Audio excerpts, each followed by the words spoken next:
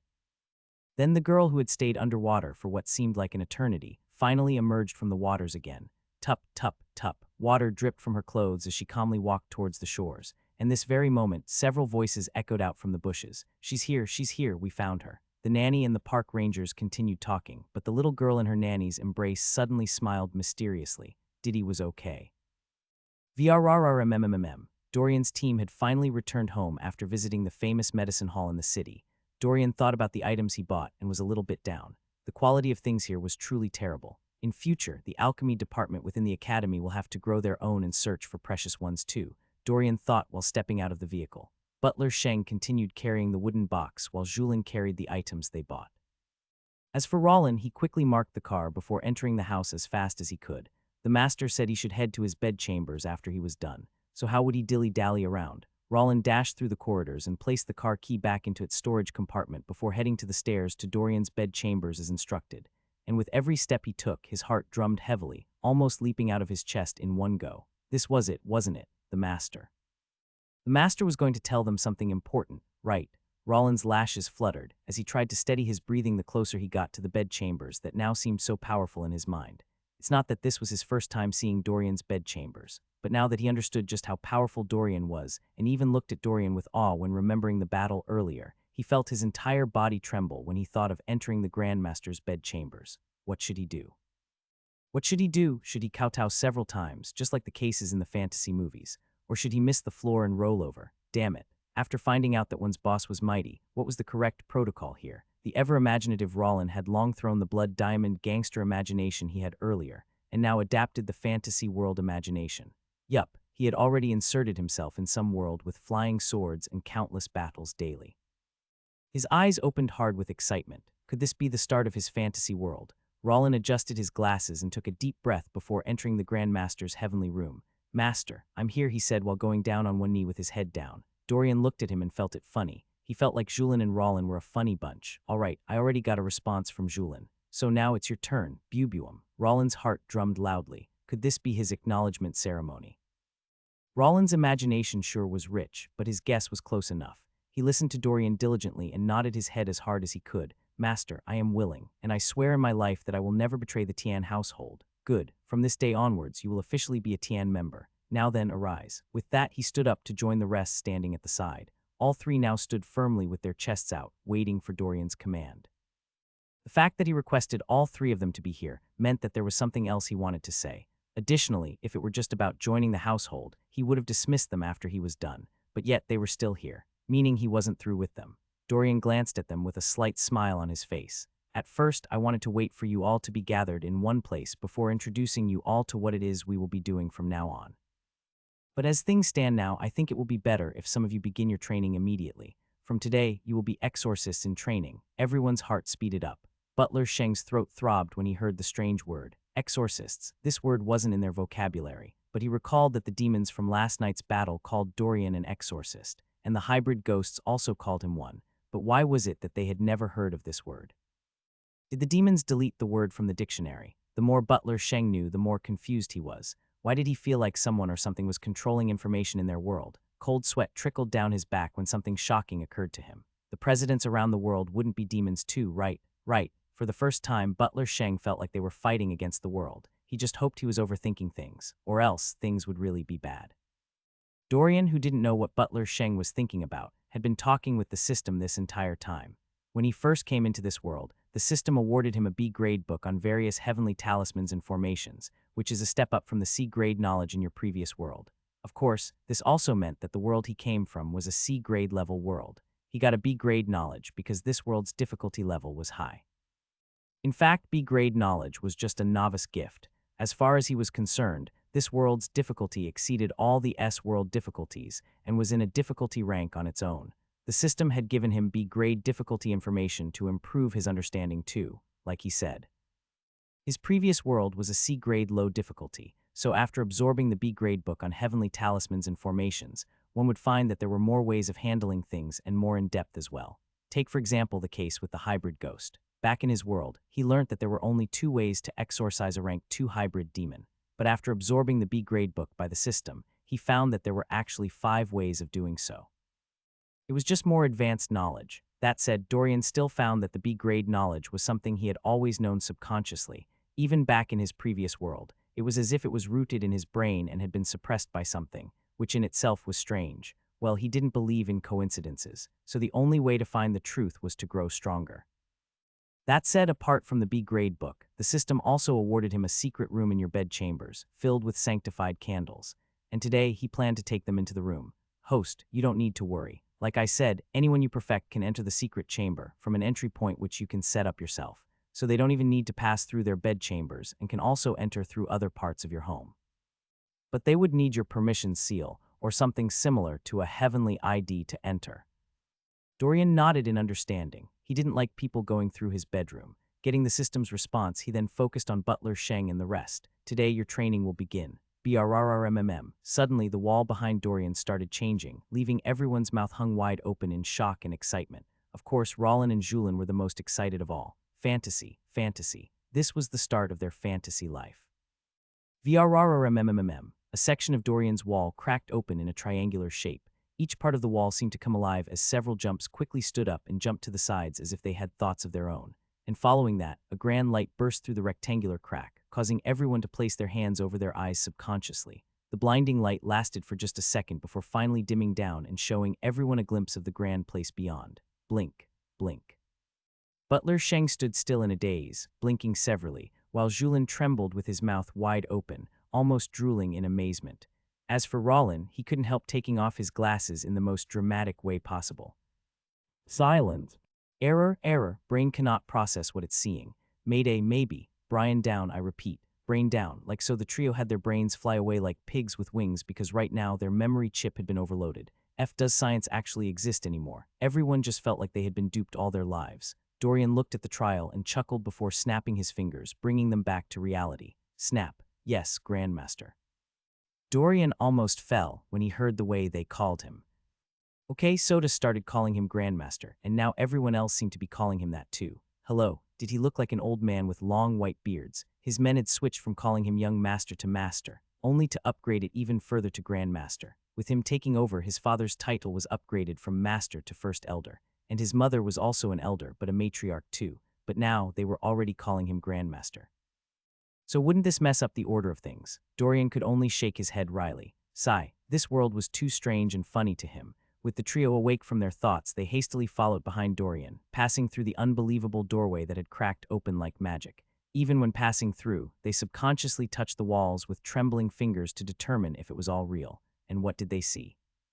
The walls seemed to be grumbling as they made little hissing sounds and jumped away even further, widening the crack more and more. They acted like the trio were disturbing their slumber, and maybe it was their imagination, but they could also see tiny eyes and mouths around the blocks that jumped away too. The trio immersed themselves in the scene, feeling that these wall chunks that had broken out like puzzle pieces were all too cute. Heh. Unbeknownst to them, without permission from Dorian, these wall pieces could become real monsters when activated by frauds. They looked gentle and harmless now, but sometimes the deadliest things in the world were the ones that looked the most harmless. Like so, after stepping past the gateway, the clueless trio walked through a narrow hallway that had these wall puzzles along them too, and right ahead was a grand golden door with the full image of a fierce lion imprinted on it. No.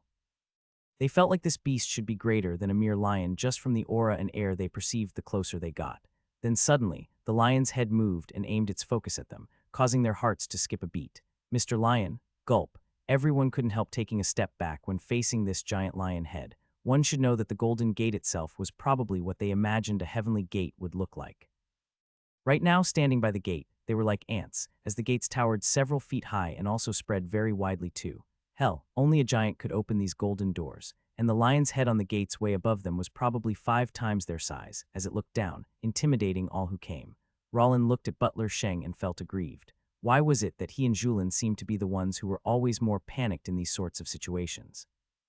He felt like he had to work on his heart more and become tougher, but little did he know that Butler Sheng's initial reaction was fear. It was just that his way of showing fear was to stay frozen in place. That's right. If he were in a scary movie and everyone broke out running, he would stay in place and be the first to die, unless he awoke from the fear. Bloody hell, Butler Sheng's entire toes were curling within his shoes from the beast's gaze alone. And only after looking at Dorian did he finally calm down. Hey, it was normal for humans to fear something like this the first time they see it, but since the Grandmaster brought them here, then they should be safe. With that, Butler Sheng adjusted his mentality once more. As for the lion, the moment it spotted Dorian, its entire persona changed into that of a happy house cat. Welcome, Master. Do you wish to enter? As you wish, Master, Guardian Pandral replied excitedly. The lion's name was Pandral, and he was the guardian of this space with only one purpose, and that was to serve and obey Dorian's commands. With that, the giant gates opened, revealing an even grander hall within. Everyone entered and once again felt like ants. The hall had empty shelves from the floor shooting far up for what seemed like an eternity. Looking up, they honestly didn't know where the lights were coming from because they couldn't see anything far above, so could it be that they had shrunk in size? The trio walled in with Dorian, observing the magnificent sight before them. The place was more like a library for the gods, and as one passed every bookshelf now and then, one would see on the library sections too like ghosts, ghouls, evil beasts, etc. Additionally, at various intervals, one could also come across tables, chairs, and workstations that were probably meant for them when they wanted to study. But apart from being a library, they could also tell that the place must have other purposes due to some of the open rooms they saw at the side. Storage, alchemy, training space, purified candles, for sure. Unlike libraries that had private study rooms, the rooms here were allocated for different purposes. Everyone took in all they saw, following Dorian diligently, and soon they reached the very front of the room. Bam. Everyone turned around to find that the doors in the back had suddenly closed on their own, and in another swift motion, they turned back only to find Dorian smiling at them mysteriously. Who could tell them why they had a bad feeling all of a sudden? All right, it's time to begin your training, but don't worry, I'll go easy on you for today. Everyone listened and suddenly felt their palms turn sweaty. Grandmaster, you say that, but your smile and your aura aren't convincing at all. Like so, Dorian and the gang spent several hours in training. Butler, Sheng, Julin, and Rollin stood in the same position for hours, with them only ever moving within the space around them, as if practicing some martial technique. But make no mistake, their entire process hurt their bodies like hell. What was this? Their bodies had turned all red like tomatoes and continuously trembled the more practice they got. They looked at Dorian, who hadn't even worked up a single bead of sweat, and suddenly felt aggrieved. After a while they were praying that he would get tired and stop on his own. But who would have known that it would be so? Rollin, straighten your back. Julin, lift your arms higher. Butler, Sheng, your legwork is weak. The trio, Yowai, they gazed at Dorian and suddenly felt like he was a trainer from hell. Not even once had he taken it easy, giving no room for error. The trio didn't even know what purpose this four-step technique had, but spent so many hours doing the same time over and over again, and after a while Dorian finally freed them from their misery. Bam! They fell onto the training ground covered in so much sweat that it seemed like they had just emerged from a pool. Dorian replied while looking at the trio, who were still struggling to catch their breath. Looking at them, he couldn't help squeezing his brows a bit more.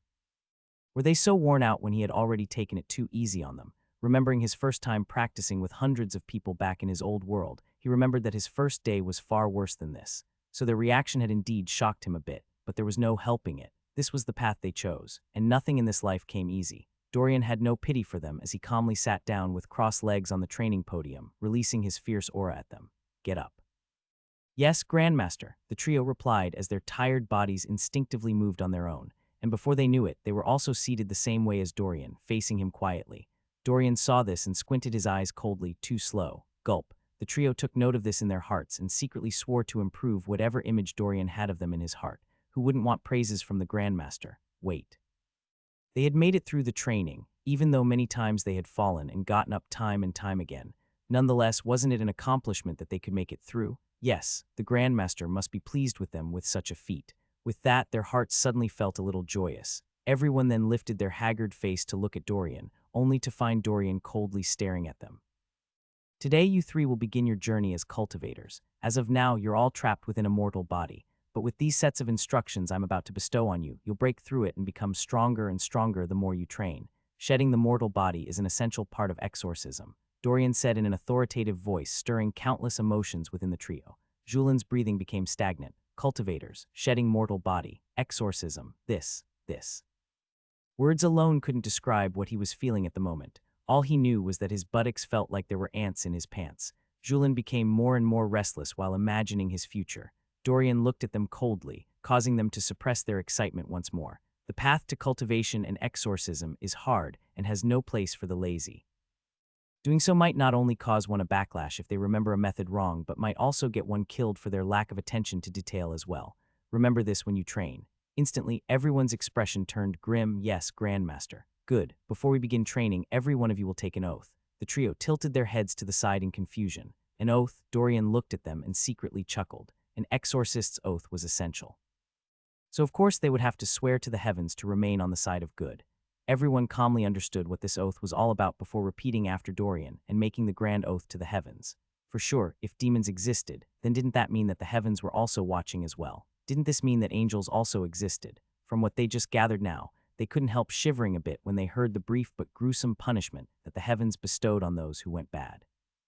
Dorian hadn't even told them the full punishment and had only gone into it briefly, but it caused everyone to feel dreadful. Could it be that the real gangsters were those from the heavens? The punishment might come late, but it was very extreme. Knowing this, the trio made up their minds to never take the wrong path. The system, who had been watching them take their oath-taking, could see countless streaks of heavenly light engulf them, meaning that their oath was being listened to. Heh. They say the most dangerous things in this world were oaths, and that was true. Any false move and they would then be going against the heavens. As cultivators, they would live for hundreds of years, and even though they were faithful now, one didn't know if after 150 years their egos and thoughts might have changed. Humans were a very changeable bunch, always prone to temptation, but hopefully that would never be the case for the trio, or else their fate would be terrible. With that, Dorian began instructing them how to cultivate. The chi within the space was the same chi around the estate. Dorian had spent time last night putting up a chi gathering formation around the house. So even though the chi was a little bit bad, it wasn't as awful as when he first came into this world. Butler Sheng did as was told, clearing his mind and trying to channel the chi through his spirit veins. But so far he would gather it for a bit, and it would fall and disperse again, causing Butler Sheng to frown. Be patient. You are too eager for success. Yes, Grandmaster, he replied before taking in another deep breath. Dorian was right. He was too eager and wanted to get stronger faster so as to stand by Dorian's side more. But his actions were what was causing his failure at the moment. Once again, Butler Sheng tried for a bit more, this time patiently. And after 7 or so tries, he was finally able to circulate the chi around his body. His eyes widened in astonishment and joy. He looked at Dorian as if saying, "Grandmaster, I did it." And Dorian in turn smiled and nodded at him too. In fact, just getting his acknowledgement had somehow made Butler Sheng's day. Ha ha ha ha ha, the Grandmaster praised me. Like so, everyone was immersed with the joy of cultivation, that they didn't even notice that it was already 6 p.m. today. They had trained enough, but none of them had broken through their mortal shells. Nonetheless, they still felt that their bodies were sturdier and their muscles were bulging harder than before. Was it just them, or did they feel like they could punch a cow, sending it a few feet away from them? Their lips quivered excitedly as they clenched their fists in determination. This was power. Dorian calmly stood up and looked at the trio calmly. Come, it's time to head out. It's time to set up a stall. The trio, who were so immersed in joy, almost fell in disbelief. Grandmaster, you're joking, right? The sun was still high up in the sky, even though it was already nighttime. From this alone, one could tell that this period was during the summer peaks. The traffic was still heavy, and the streets were packed with people roaming about in all directions. And within an open space filled with several outdoor vendors, a dashing limousine pulled up, calling the attention of the many fruit, ornament, and item sellers seated around their stalls. Hey, look, a wealthy customer. Damn, the car is too good looking. It must cost millions, right? Millions. Damn, if I have a car that costs that much, I'll never take it out for a drive at all. What if someone hits it? Lying trough. If it's me and someone hits it, I'll not only sue you but also beat you senselessly. Do you know what millions are? Not hundreds, not thousands, but millions. Look, do you think that this person wants to buy something from us? That's impossible, right? HMPH, what do you know? The other day, my cousin's sister's brother's aunt told me that a rich lady stopped by her stall the other day just to buy cashews, and even gave her a large tip later. So what's wrong with the rich buying out goods? The group all stretched their necks curiously while contemplating whether to rush towards the people within the vehicle or not. For such rich people, no one wanted to accidentally offend them. So each vendor kept looking around, taking a few steps back and forth, thinking of what to do. Even the girls passing along the streets with their friends or boyfriends couldn't help turning their attention towards the vehicle too. Some girls were just curious, while other girls had other motives instead. Of course, some boys also wished that the person in the vehicle could be a cute girl or even a mature, good-looking woman. What? This might be their chance to get a rich person to owe them a favor, so why not calculate? Everyone was busy watching the limousine, with some passerbys slowing down their pace pretentiously as well. And soon, the vehicle's doors opened, with Rollin and Julin stepping out first, before opening the boot to take out several items. And at the same time, Butler Sheng calmly walked towards the stall owners, making everyone's heart drummed vigorously. Butler Sheng's attire was very well put together, with his gloves and even his pocket watch too. His hair was slicked back, and even his manner of walking was upright, straight, and very domineering. They saw the noble, impeccable Butler Sheng carry the demeanor of someone fully trained in a wealthy home, and couldn't help feeling overly anxious, especially the fruit seller who Butler Sheng was approaching. The poor lady's legs turned soft and wobbly like jelly as she quickly stood up from her seat behind the stall and anxiously awaited Butler Sheng. Oh no, what should she do? What should she say? Those close by her also perked up their ears in an attempt to listen in, as if listening to some radio station. Some also looked at the woman enviously. Maybe these rich people had fancied her watermelons. Everyone awaited Butler Sheng curiously, wanting to know what this was all about. The woman swallowed her saliva while staring at Butler Sheng humbly. Dear customer, can I help you?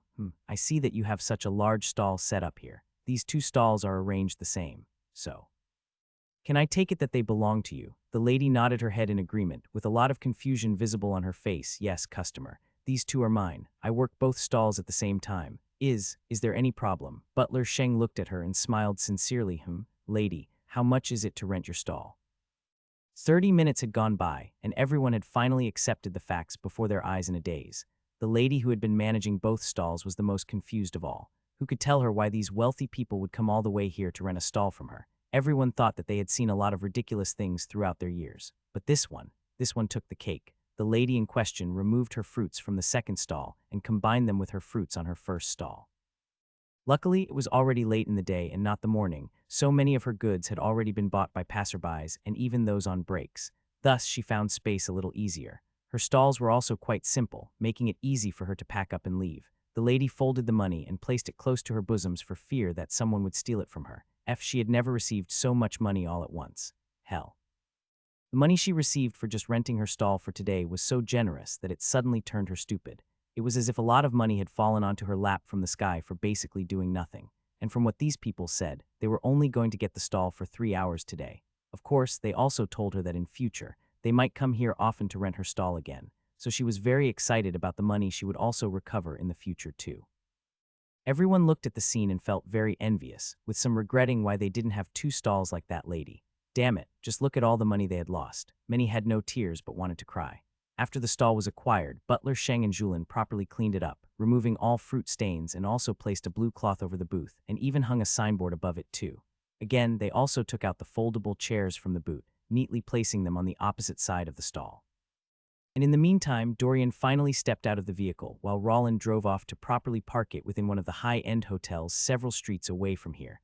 Everyone couldn't help looking at Dorian silently. Finally, everyone saw the real big boss behind the scenes, and several girls were stunned by Dorian's good looks. Too handsome. Grandmaster, please sit. Everyone watched Butler Sheng and the rest treat Dorian with so much respect that they started to wonder what this guy's identity truly was.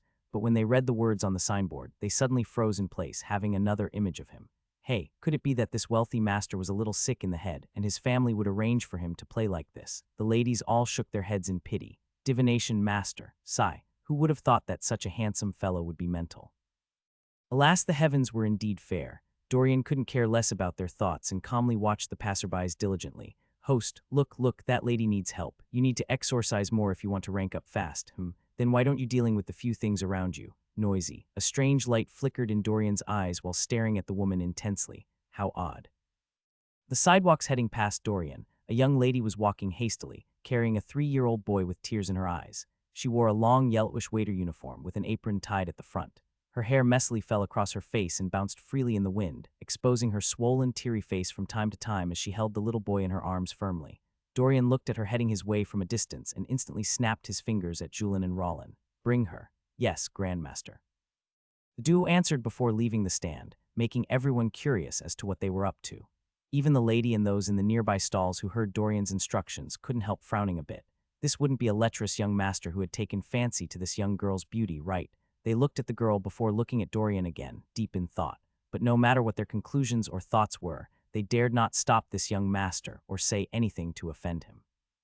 At least they didn't know what he wanted to do yet, so how could they react? Some people were also afraid to offend this young man too. After all, who knew if he would target their poor defenseless families after this? The world was truly an unfair place. So what could they do about it? Everyone just shook their heads in pity, now thinking that this young master was both mental and lecherous. And the young lady who didn't know that she was being targeted continuously ran with tears in her eyes while comforting the boy in her arms.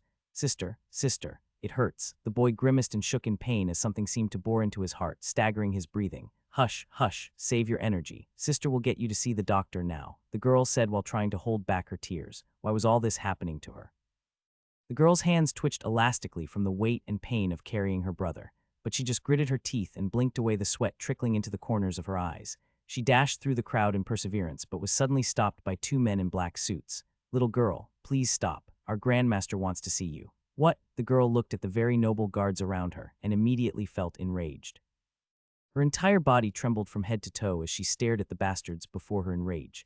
Get away, I don't want to see any damn Grandmaster, so F off. With that, she tried to move towards another direction, but was once again stopped by the men in black. Ha ha ha ha ha. At this point, the girl had tears of anger, spilling out like a waterfall. Why did every little stumbling block or bad thing happen now? Get away. I said I don't want to see any Grandmaster. No means no.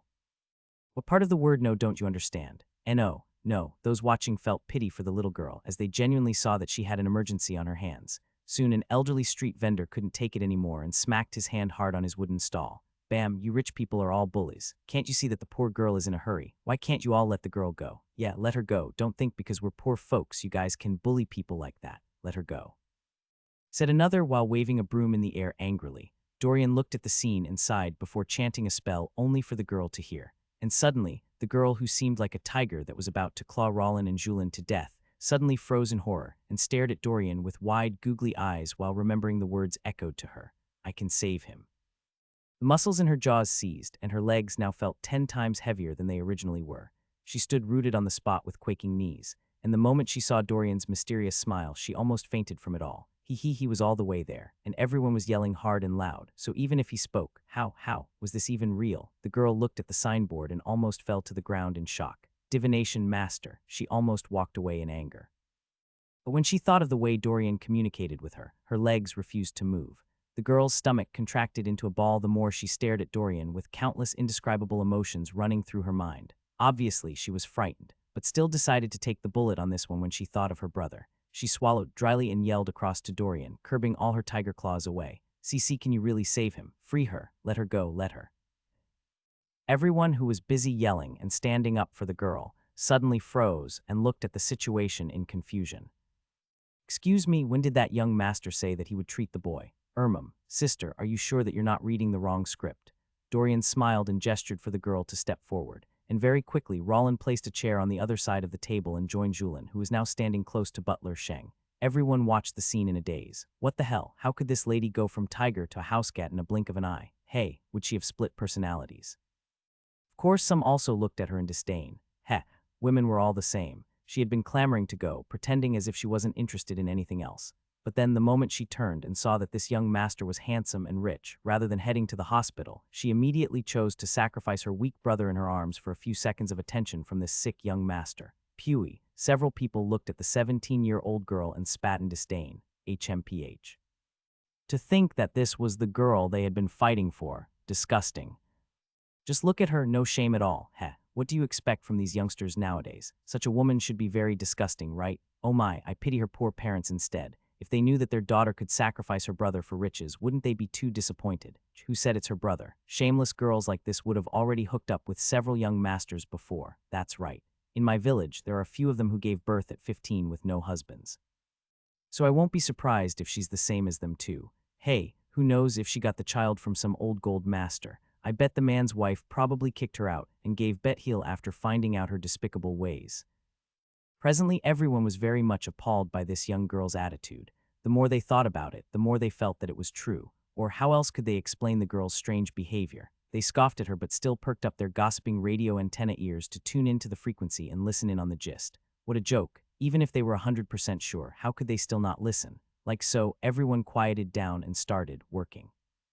Some began wiping their stalls, so much so that they accidentally started wiping some of their food items too, but they didn't even notice it all. Their attention was all on the conversation between the shameless girl and the rich young master. Why did they feel like they were about to watch some soap opera here? Chiyu's ears were red with shame when she thought of all the shameful things these people had said about her. FYI, if you want to whisper, then why not do it well? She only felt like she had completely lost face out here. Luckily, she didn't know these people here, and hopefully she would never have to meet them again. She thinned her like and tilted her head down in embarrassment, only to meet her brother's painful expression, bringing her back to reality. With that, she firmed her thoughts and looked at Dorian squarely. She referred that these people called him Grandmaster, so that's what she decided to address him as. Gee, Grandmaster, please save my younger brother.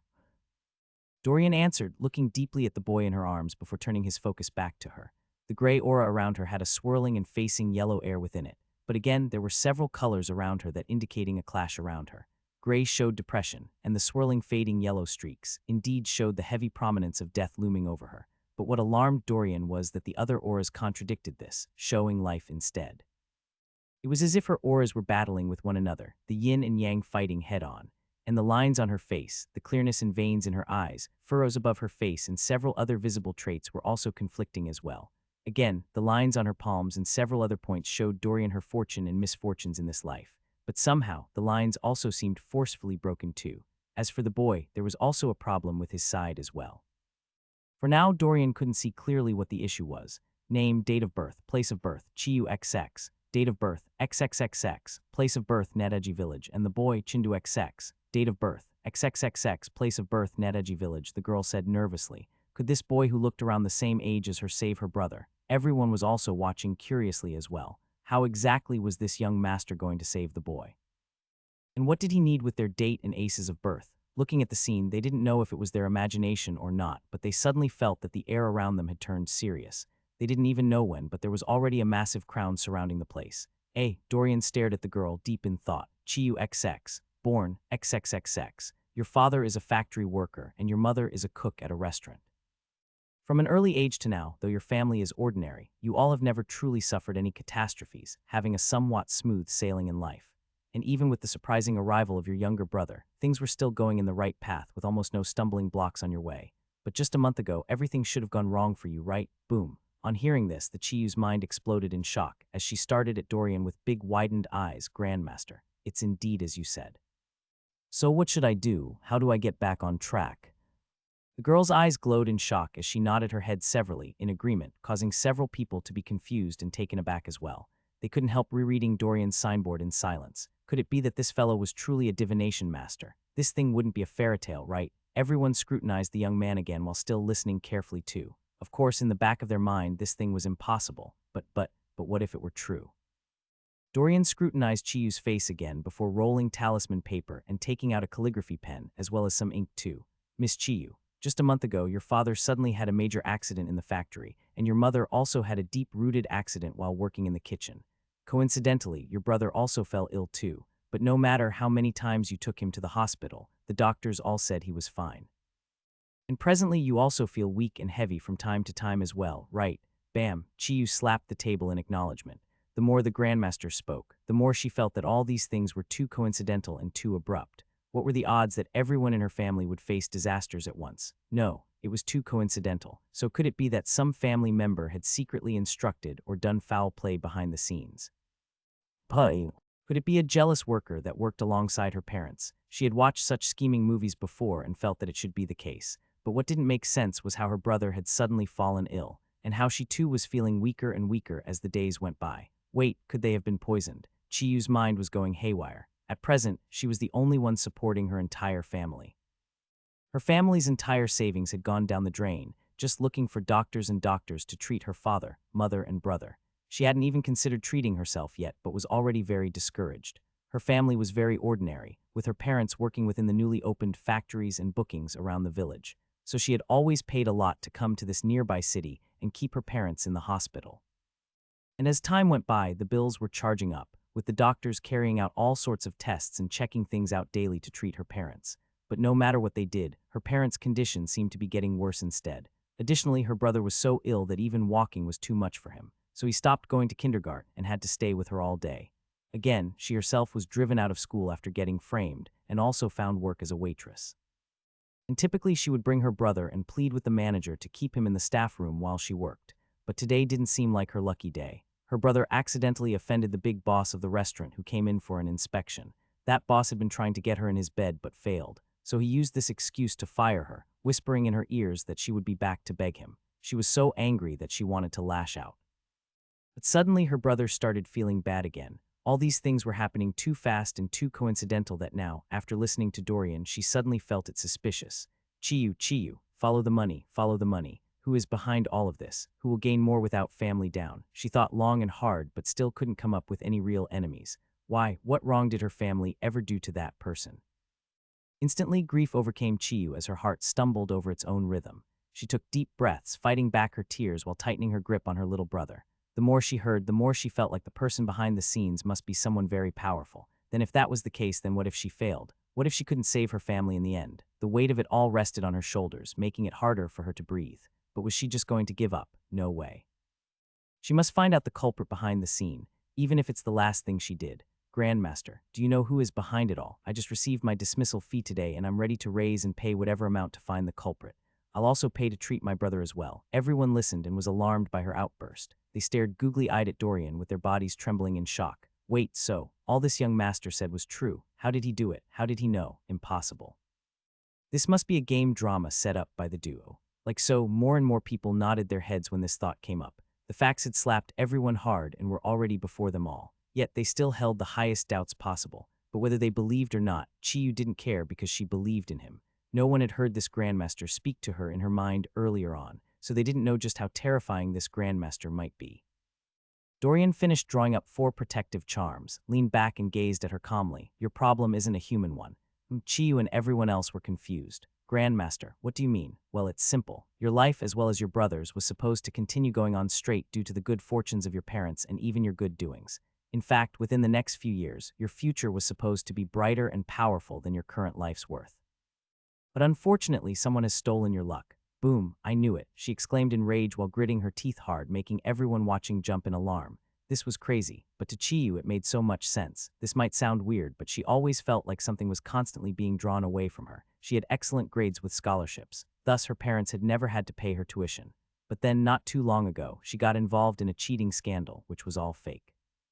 However, no matter how she explained, everyone sneered coldly at her, with some claiming to have seen her cheat before. Others also claimed that her previous results were also due to cheating. It was so strange that no one, even her closest teachers, didn't trust her at all. And for the first time in her life, she felt trapped with nowhere to go. Everything was just too strange and unbelievable. But now she felt like she knew why. Ha ha ha ha ha, Chiyu laughed maniacally while continuously crying in agony. Who was it? Who the bloody hell stole her luck? Chiyu's mind was immersed in a turbulent storm when she thought of all she and her family had been through these past few weeks just to survive. At the same time, those who heard Dorian's words wouldn't help, trembling in disbelief. Luck can be stolen. This was undoubtedly the craziest thing they had ever heard in their lives, and even though a greater part of them still didn't believe it, seeing the girl's reaction, they started to ask themselves, what if it were true, Miss Chiyu? Like I said, your luck, fate, destiny, and good karma had placed you very high above others. That's why even though everyone in your home is seriously affected, you are the only one who can still move on your feet. Your boundless luck is being drawn at an astronomical rate, and by the time it's all taken out, you will not live for more than a week. That's serious. Butler Sheng, Julin, and Rollin looked at Chiyu and couldn't help looking at her pitifully. And looking at her, one could see that her skin was ashen and sick-looking. She was moving on a very bleak road, and from what Dorian said, didn't this mean that she could drop dead at any time? At a visible rate, Chiyu's face grew paler when she heard Dorian's words. Her words were stuck in her throat as she now fully understood the hidden fear that had been ticked away in her heart these past few days. It was death, that's right. She had instinctively felt like her time was near. But she dared not give in because of her family. Chiyu felt like strangling the bastard who stole her luck. Grandmaster, who was it? Was it someone I know? Grandmaster, just point me to the person's direction and say no more, she said coldly. Someone was going to die and it wouldn't be her. Dorian thought deeply about this matter. Something wasn't right here. System, if I can recall your exact words. Didn't you say that there were no exorcists in this world? Then how is it possible that someone would have the right knowledge and know so much about luck transfer? Are you testing my patience? Host, don't be angry. There are indeed no exorcists in this world. But host, have you forgotten about the temptations of the devil? The temptations of the... Yes, Dorian's eyes lit up as he now had a hunch about it all. Back in his old world, with good and bad cultivators and exorcists available, the demons and devils didn't even need to stretch and go so far to bring chaos into the world. With greedy and vile cultivators roaming around, their world was done. But here they had to do the work for themselves. The temptations of the dark side, there were plenty of them. Some sold their souls to the devil in this world for power, while others did countless other things as well. And the demons, devils, and whatnot never made deals face to face. They would appear in dreams and other forms. Only when they were ready to devour their targets would they show their true selves. And believe it or not, even now, they always gave humans the right to choose and carry out their own deeds. If Dorian's guess was accurate, some demon or thing appeared to someone in a dream or even left notes or sent mails to a person close to or around Chiyu, telling them about her luck, and demons were all schemers and liars. So they could have been putting thoughts into the person's head for months and even a while, saying sentences like, "You will never be better than her. Look at her, she's better than you." They often went to those who were already extremely jealous, greedy, selfish, and just needed a tiny push to do bad. Those they targeted in this method were those who were almost all dark inside. For those who were too bright and promising, they would never use this method but choose other ways instead.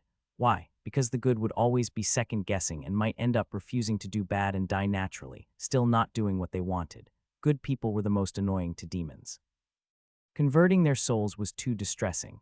Like in the case with Chiyu, although she was so mad enough to say she wanted to kill the culprit, she still wouldn't go that far. Provided her luck was good, she was fine with the person going to jail or something in that line. How would she be able to live with herself if she went to the extreme? There were many people in the world like this who just wanted justice, and that was all. And with neutral people with slightly balanced yin and yang in their hearts and lives, just like Soda, the demons and other underworld entities would taunt them in various ways instead. In short, there were various groups of humans, but the wicked were the best and easiest to deal with. With a push from them, the culprit would then start stalking Chiyu, wanting to know everything about her.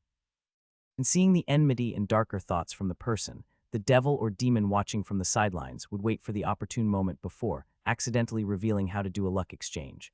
But because they don't want the information to circulate and accidentally reach even a good person who might counterattack their plans, they tell the person involved that they only have this one chance for luck exchange. This was just one scenario. In other cases, these demons would lie to many and say that Chiyu had robbed their luck instead, and thus with vengeance in mind, these people would want to get their luck back from Chiyu.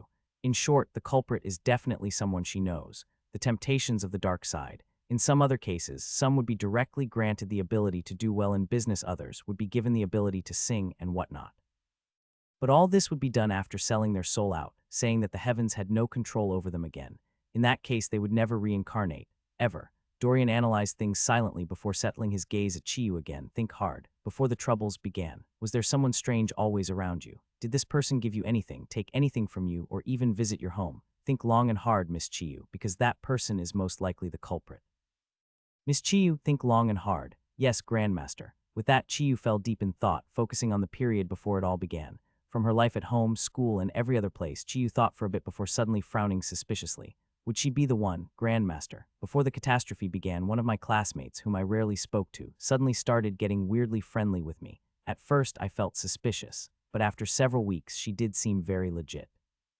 After a long period, she asked for my full birth date, saying she wanted to surprise me. I only wanted to tell her the day and month when my birthday was, but she kept insisting that she wanted the year too. She even cried, saying that if I wasn't comfortable telling her my full birth date, how can we share other hidden secrets amongst girls? Grandmaster. With her constant crying, I finally said so. Following that, she started coming to her house frequently. But whenever she came, there was something strange that she did. She would take out an ordinary-looking comb and comb my hair while we talked. She did this for a while before gifting me the comb. Then just after that, she just suddenly said she wanted to travel for a one-week family emergency. And after she left, my troubles began. Chiyu said while realizing the severity of the matter now that she analyzed things. Several people listening also found it strange. No one asks for the year when mentioning a birth date. Women have even said their age or how old they were, so all that was important was celebrating the day. But this person wanted the full birth date, and she most likely should have also gone to the Chiyu's home to do other things there too. Even though those listening still found it all too inconceivable, that girl is also suspicious and well. Dorian tapped his fingers on the table, deep in thought. Miss Chiyu, I will help you. First, you will take me to your home and show me this comb as well as your family, and after that you will take me to this girl. Only then will we know if she's the real culprit behind the scenes or not. Upon hearing him, Chiyu's smile bloomed amidst her tears while staring at Dorian in gratitude. Grandmaster, sorry, but can you do something about my brother? I promise that I will pay you whatever amount you want. Dorian waved his hands casually, Miss Chiyu. Since you're my first customer here, you won't need to pay. Chiyu looked up in shock. Was she the Grandmaster's first customer? What the hell was wrong with people nowadays? Were they blind or so crazy that they couldn't see the Grandmaster's greatness? Chiyu was busy talking about others, forgetting that she had also disregarded Dorian not too long ago. But ever since she had somewhat come to terms with the fact that her luck had been taken away, she somewhat believed in the abnormal.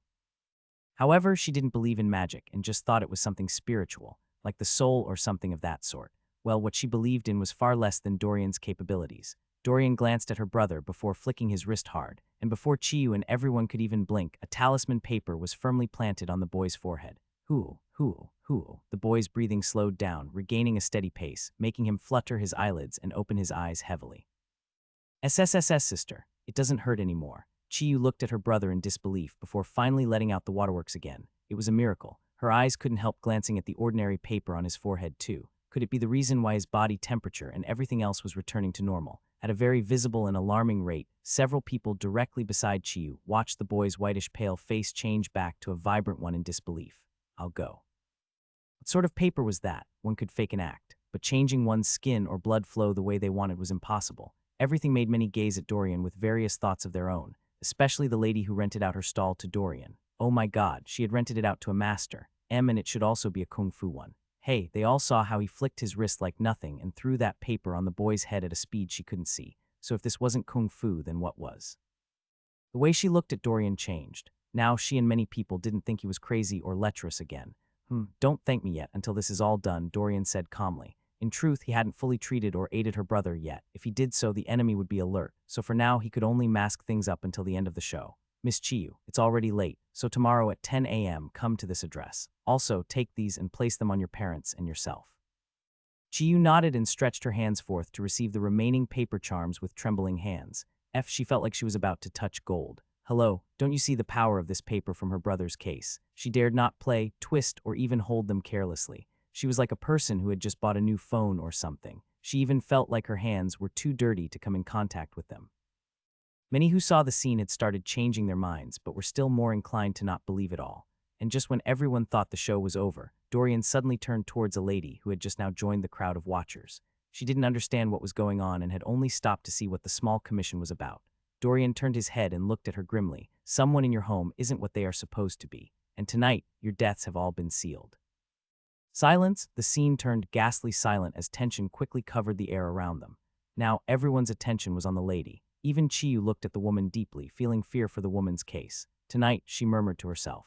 The Grandmaster had said that Chiyu would eventually die if her problem wasn't solved. But in this woman's case, the Grandmaster was telling her that tonight was her death date. So wasn't that more tragic and scary? She couldn't help looking at the lady sympathetically. Hey, she thought that she was the most pitiful person here, but who knew that there was still someone else whose case was worse than hers? Alas, so young too. R.I.P. sis. Chiyu looked at the lady as if looking at her cursor lowering down into a grave. And coincidentally, the lady in question saw Chiyu's look and instantly erupted like a volcano, waving her trembling fingers at Dorian in outrage. You bastard. What sin did I commit by stopping here? What did I ever do to you that you have to curse me to die? Do you know who I am? The lady's voice bellowed, making everyone give her a second look again. Could it be that she was a famous person who decided to dress up somewhat ordinarily to come out and play? Or could it be that she was actually a wealthy lady in disguise? Everyone stunned their eyes even more to listen in on the lady's identity. How exciting. What could she be? The lady raised her nose heavenwards and puffed her chest out proudly while looking down at Dorian condescendingly. Ignorant fool, I am the personal nanny for the Gia family. That's right, their personal nanny. So now are you scared? Are you scared, boy? Audience, crickets. Everyone looked at the lady in a daze before looking at themselves again. You look at me, I look at you. You look at me, I look towards the sky. This, PFF. Their lips quivered hard while they tried to hold in their laughter. For some, they didn't know whether to laugh or to cry instead. Hello, sister. So you're just a nanny and you're making all this noise. They almost thought that she was some big person's wife, but who would have known that she was just a wooden instead? Nonetheless, they still respected the lady and understood where she was coming from too. You know, if she was truly from the prestigious Gia family, then she sure was higher than them in society. Just listening to the words Gia family had already shocked many silly. The Gia family was one of the prominent first-rank families within the city, alongside the Gu, Hu, Tian, Bo, and Su families. Rumor has it that these families were so wealthy that they could use money as toilet paper for decades and still be super rich. For sure, there were other wealthy families in the city, but they fell in the category of the wealthy middle-class groups when compared to the Big Six. Yes, the Tian family was still in the Big Six. Why? Because Dorian's uncle was still running all the companies, even though he himself wasn't a Tian. So the Tian enterprises and multinational companies were still afloat. It was just Dorian and his parents that were kicked away. Soon he would come for what belonged to him, but not after waking his parents up. Of course, he had a hunch that his uncle would be the one to come to him first. Who knows? The Gia family. Everyone's eyes changed when they looked at the young lady who was now the center of attention. Indeed, even though she wore ordinary clothes, the quality was still higher than that of a regular person's. Plus, her skin was still well maintained compared to theirs. Yes, even though she was just a worker for the Gias, she still had to look good. It was, in a way, a form of advertisement and competition amongst the wealthy families as well. Look, when one thinks of entering or seeing a noble household, they will be expecting to see stunning, well-maintained butlers, maids, gardeners, workers, and so on. They had to look good, even if they were 40. Their salaries were way higher than everyday folks. So if their skins looked cracked, or as if they had been suffering all year round, then didn't that indirectly say that the Jia household had been maltreating them? If that's the case, then who would ever want to work for wealthy families? All this was maintenance and advertisements that screamed out their wealth to the world. Showing wealth also gave off respect in any profession too. It showed that they were capable and could get things done at the drop of a hat. And the more people licked their feet for privileges, the more scared and afraid these people get off these wealthy families. No one would think of crossing them for fear of retaliation. The wealthy had thought things through. Hell, even when it came to the Tian family, Butler Sheng and those working with Dorian looked well taken care of too. It was just the way things went. And so when people looked at the woman, they couldn't help enjoying her good fortune, as well as feeling a bit jealous. Yes.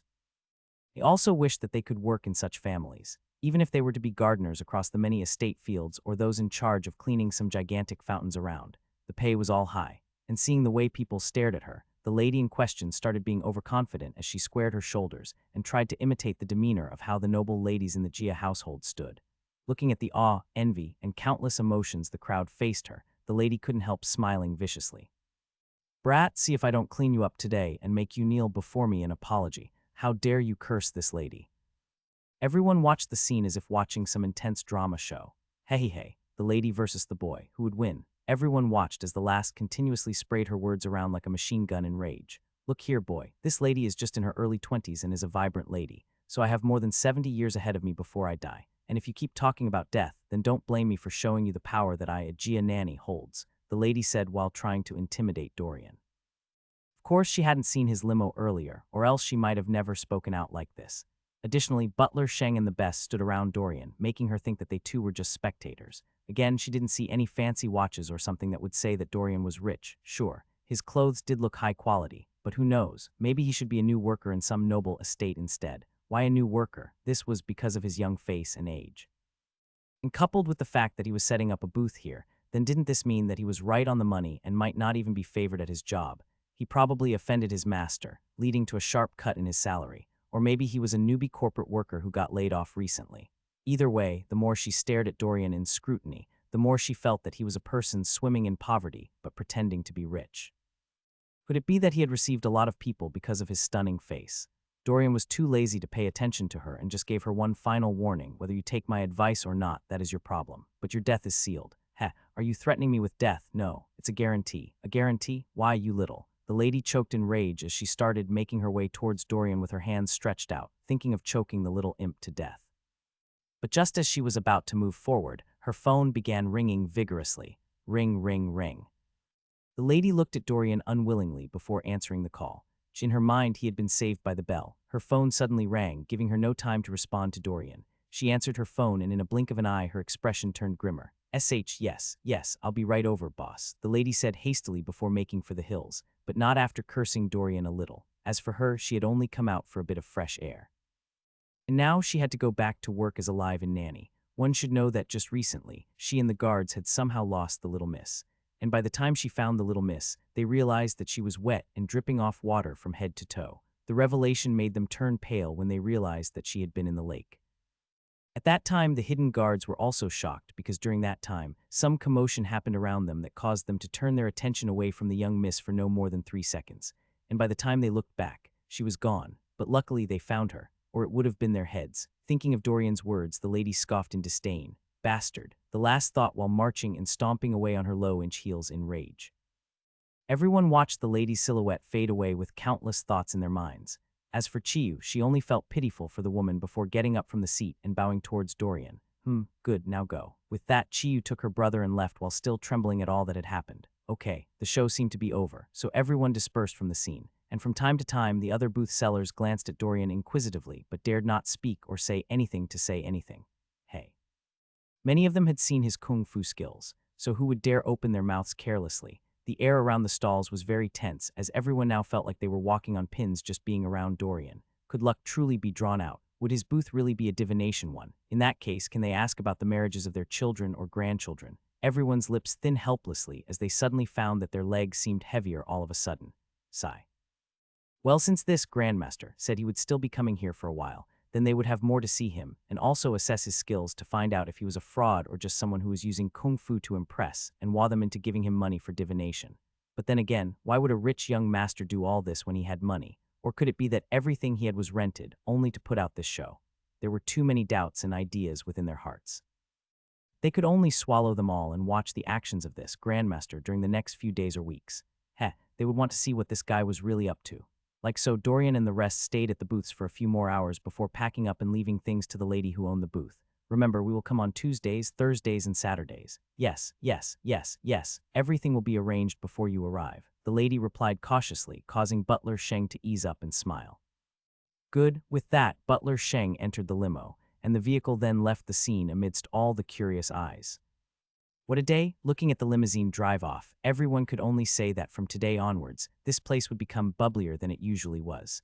But while the show was over for many, when it came to Dorian and his crew, it was far from being over. The limo pulled away, and Rollin, who had been driving, calmly glanced at Dorian through the rear mirror. Grandmaster. Where to now? Dorian opened his eyes calmly before letting out a sly grin. Home, then Gia Estate. The reason he came out today was to look for a big fish. That's right.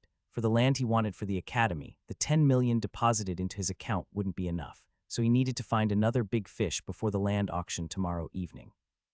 But with the sort of unnatural deadly aura he saw on that arrogant lady from earlier on, he knew that their matter was far more serious than Gusoda's issue. So how can he let such a fat prey go? Typically, he wouldn't even bother to help. Yes, he wasn't a saint. As a heavenly exorcist, he would never see cases like this and just keep silent, meaning he would indeed give out advice to them, but whether they listen or not was none of his business. Additionally, he also chose to help because he wanted to exorcise more and rank up his exorcist level fast, so he didn't mind going out of his way to save these Gia people. The system, who didn't understand why Dorian chose to help out, was very pleased about his decision. It mumbled to itself in joy. Ha ha ha ha ha. It knew its host was a good person deep down. Look, didn't he go out of his way to save these people? As a worker for the heavens, doing good, being heroic, selfless, and saving countless souls was the way it should be. The system was very pleased with its host's decision. Gia State. Everyone suddenly recalled that arrogant lady from earlier on and immediately understood. Butler Sheng crossed his arms over his chest with a serious expression on his face. All right, it looks like tonight they will have to get busy again. With that, the limo speeded up back to the Tian estate. The vehicle speeded up and they were off. Meanwhile, within the Gia estate, unbeknownst to many, today was indeed their death day. Gia residence. Zub, zub, zub, zub. The heavy footsteps of many echoed across the massive central kitchen as the staff quickly began distributing food to all corners of the grand estate. They sent food towards all estate buildings and regions, serving the numerous guards, live-in maids, butlers, and others around. As for the main Gia family, their food was now being hauled on trolleys by an elite staff diligently trained and trusted. Their food had already been poison tested by 5 testers and 2 dogs before it could even be deemed edible. Yes, if there were any chemical substances or poisons in there, the testers also had their ways of knowing too. The Gia family was a military family, with elite officials all in the army that were idolized within the country. To mess with the Gia family is akin to seeking death. Of course, they also had branches and businesses around too, but without them knowing it, someone or something was coming after them. 15 minutes more until dinner time. DRRRRRH. The trolleys were all pushed towards the grand main table, and the butlers and maids quickly worked fast in laying out the food, water, and drinks too. Each person's meal was different depending on their tastes and preferences. And just 3 minutes before dinner time, the lead butler blew his military whistle, and everyone quickly took off as if they were within the military. They always served food very close to mealtime, so that the food would remain hot for longer. Of course, they also sealed and covered the food too. Head butler Feng looked at his pocket watch while looking at the stairway calmly. In a minute or so, the family should descend. The butler and a few others standing around the dining table in wait calmly looked above the stairs when they heard the faint sounds of footsteps descending the beautifully crafted stony, marble-like staircase.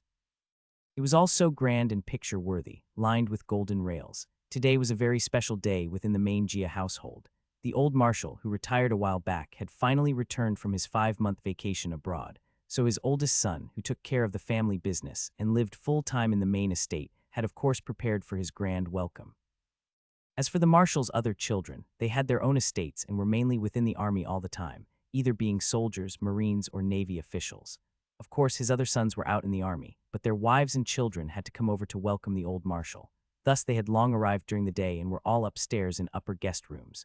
The main Gia estate had over 15 buildings in it, with numerous statues, lawns, gardens, and other amenities all around.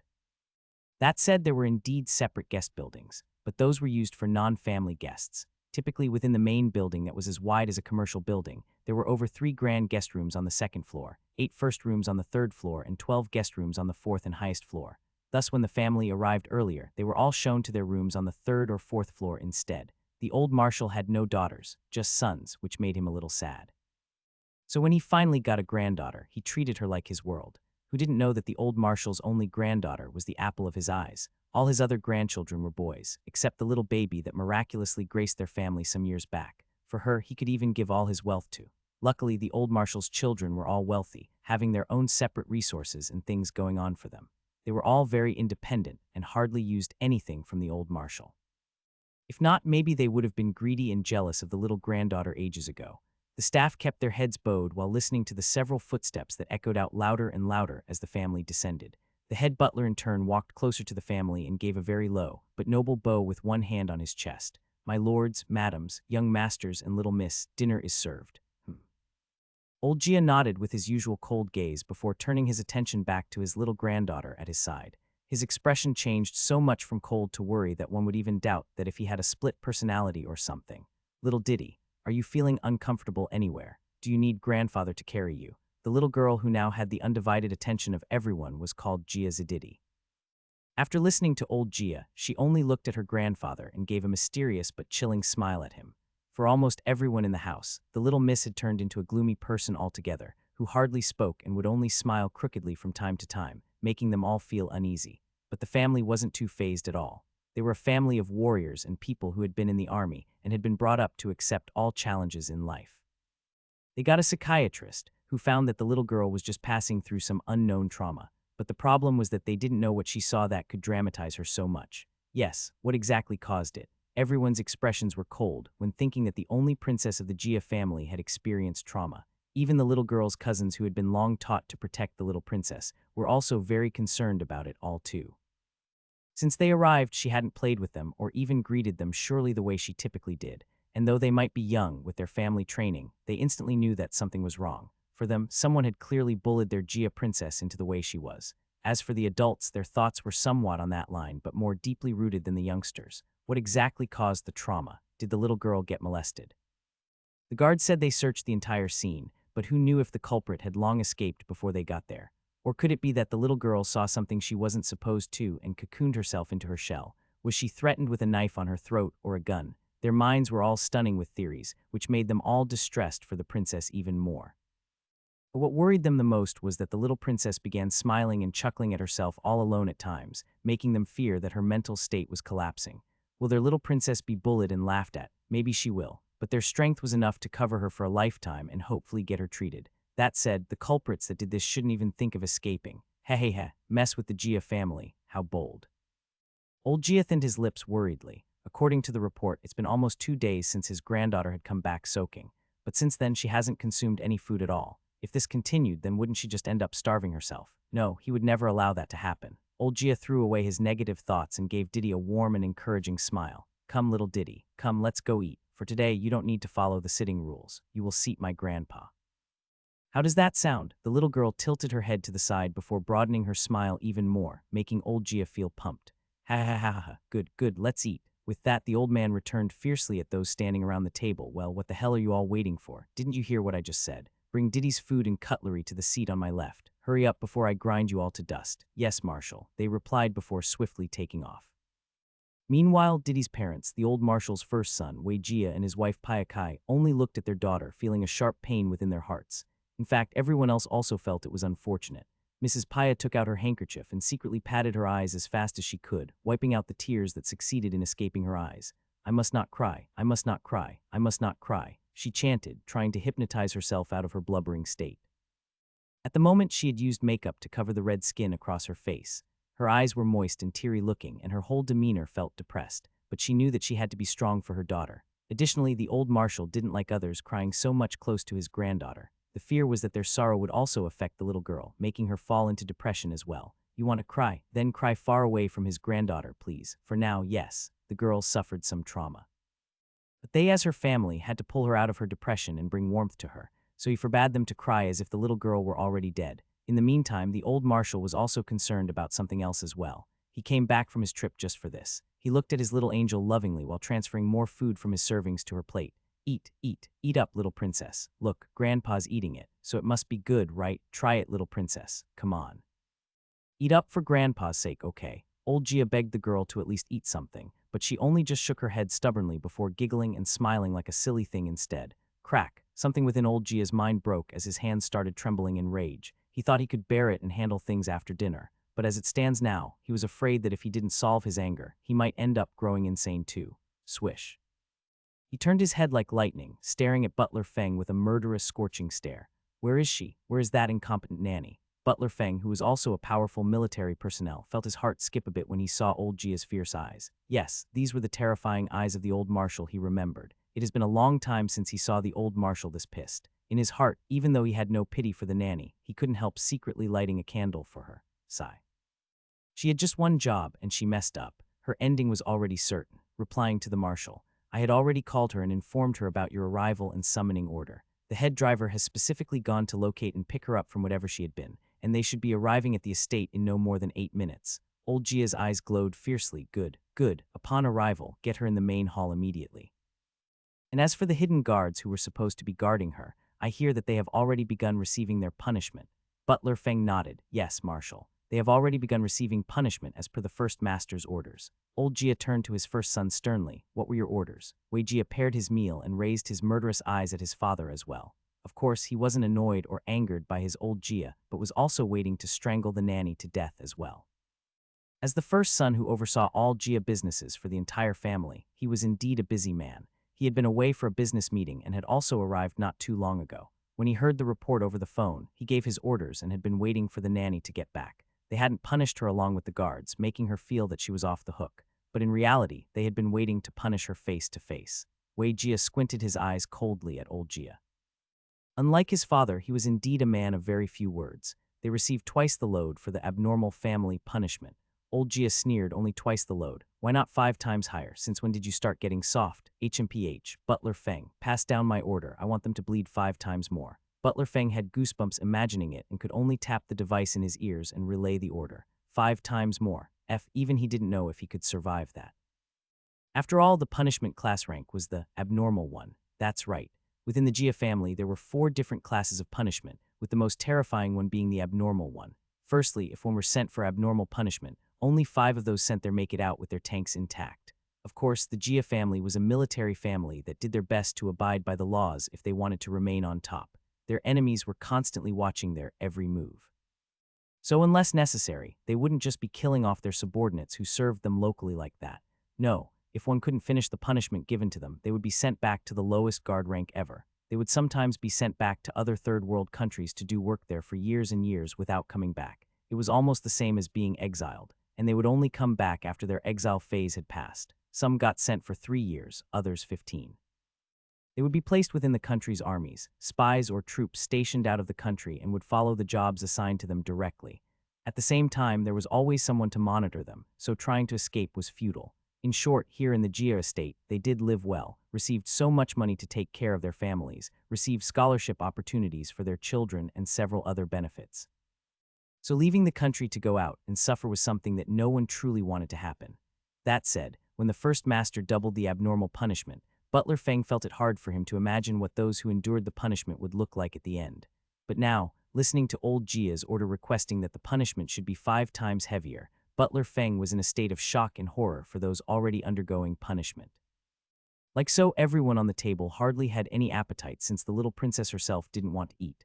Thus, they all looked at each other and decided to cut dinner time today. With that, the entire family made their way to the grand hall to wait for the nanny. Of course, the other 2 wives cushioned Paya, comforting her as they walked on. They couldn't imagine how they would feel if something like that happened to their sons. To be honest, their personalities were a little fiercer than Paya.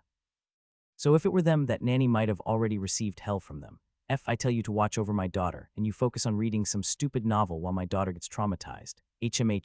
That nanny was asking for a beating. And this was why people got skeptical when it came to hiring nannies. The little boy walked behind their grandfather and Diddy, looking at her from time to time sympathetically. In short, everyone's mood was depressed as they took their seats within the grand hall. Children remained because they were all above the age of 7. And in this family, handling matters like these was done in the eyes of everyone to allow them to grow fast and see the cruelty of the world.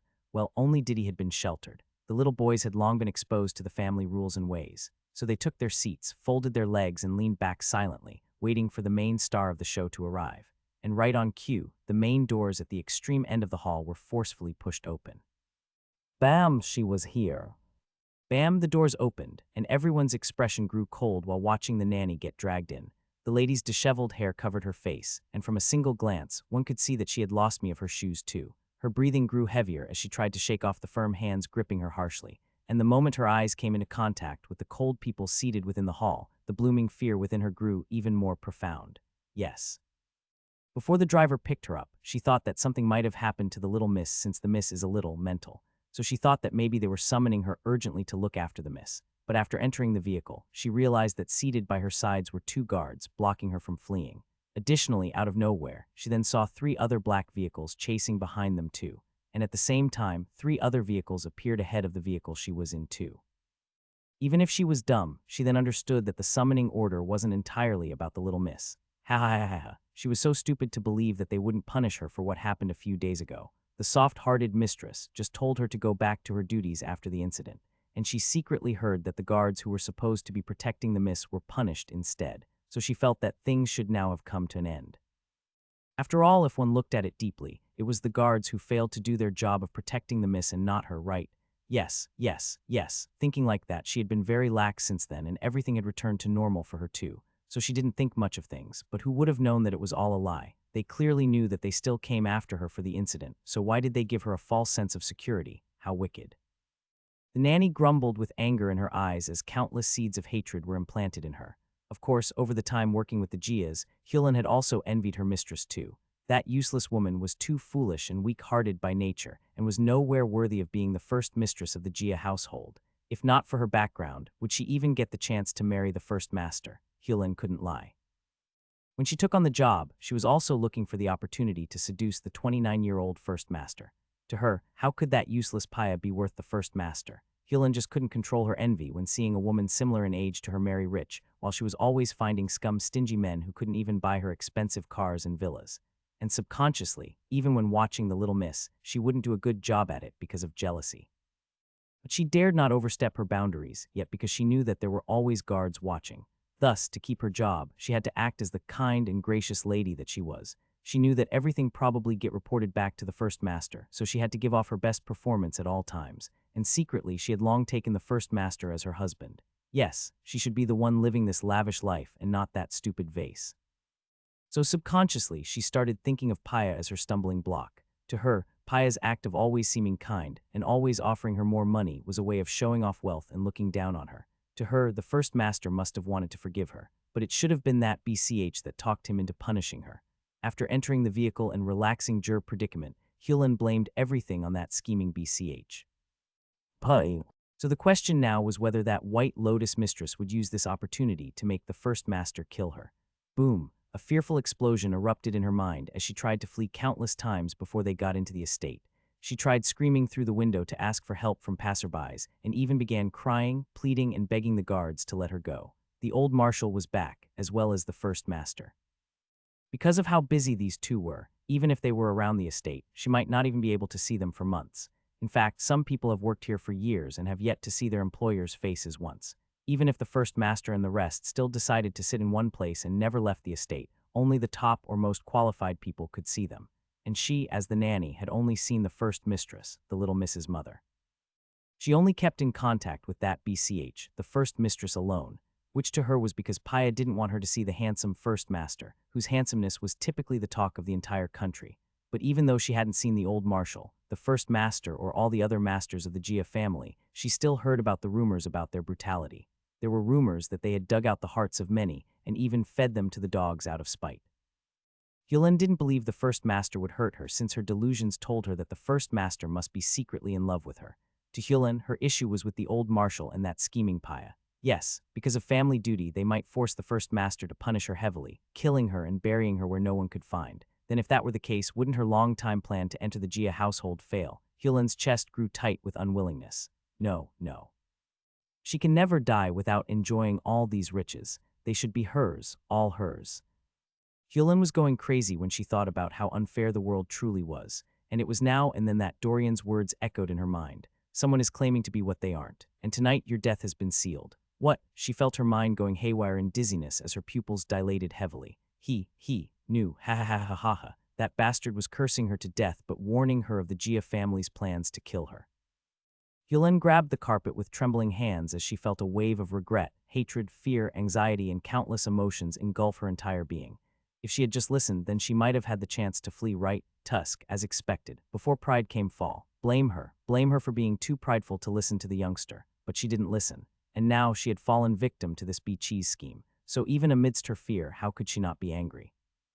Her entire body trembled while gripping the carpet, and when she finally lifted her face and stared at Paya hatefully, the entire Gia family was taken aback, especially Paya. Weren't they the ones who were supposed to be angry? Why did it seem like it was they, the Gia family, who were scum while she was the innocent one? Old Gia squinted his eyes, releasing his murderous aura towards Hyolyn, subconsciously making her shower in fear. So you are my granddaughter's incompetent nanny. Hyolyn wanted to reply, but her words seemed stuck in her throat. She could only nod her head frighteningly, daring not to thoroughly look at old Gia.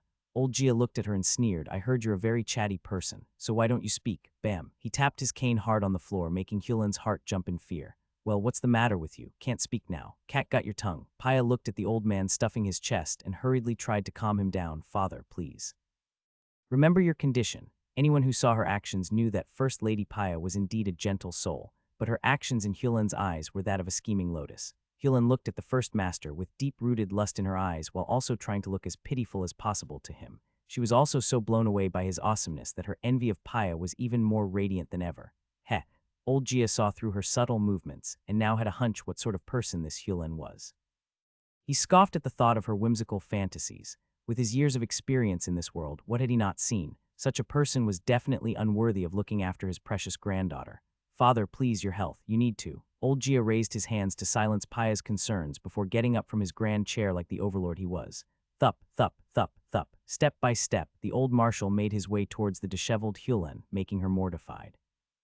He finally stopped beside her and used his cane to raise her chin upwards, and now their eyes were locked on each other. Gulp. Hyolyn swallowed hard when coming into close contact with old Gia's fierce eyes. Instantly, time seemed frozen in place. So, Miss Hyolyn, after receiving our generous salary, benefits, and other perks for your job, not only did you appreciate your job, but did so at the expense of my precious granddaughter. So tell me, do you think that I will ever let you go? What do you want to do to me? Hyolyn's eyes opened dreadfully while recalling Dorian's words. Kill, kill, kill, kill. They were going to kill her. She began inching back while shaking her head in horror as the shadow of death quickly covered her. Her entire face was now drenched in sweat and tears, enabling her hair to cling onto her face even more. No, no, sir, you can't kill me. Killing is against the law, and you, as a marshal, will be arrested once caught. So if you kill me now, all that you've worked for will go down the drain just like that. Sir, I know that someone vicious might have stimulated you to kill me, but please don't fall prey to their schemes. You might not know this, but I met a random stranger outside who told me that someone is not who they claim to be, and because of the person, I would end up dying today. At first, I didn't believe it, but now I do. Freeze. Old Gia paused while looking at Hyolyn thoughtfully. You said someone randomly told you that your death is sealed within the Gia household today. Could it be the people who caused his granddaughter's trauma? Upon seeing old Gia's interest peaked up, a dim torch of hope within her now burned brightly. Yes, if she could convince them all about the warning that Guy gave, then she wouldn't have to die. She felt like she would be a hero for exposing the truth. After all, who knew if this BCH had secretly planned to kidnap her own daughter just to deal with her? With that, she desperately inched closer to old Gia with her knees, trying her best to convince him as hard as she could before turning her eyes towards Paya, sending an artifact gaze her way. Sir, I have no reason to lie to you. That person said that Miss Paya was pretending to be who she wasn't. Yes, sir. Paya is the problem here. She's just a white lotus who has been deceiving you all. She's pushing you to take action while keeping her hands clean from it all. Sir, because she is jealous of me, she keeps trying to stop the love between the first master and myself. If anyone should be blamed, it should be Miss Paya. Paya, silence. The room stayed dead silent as everyone listened to the rantings of a mad lady.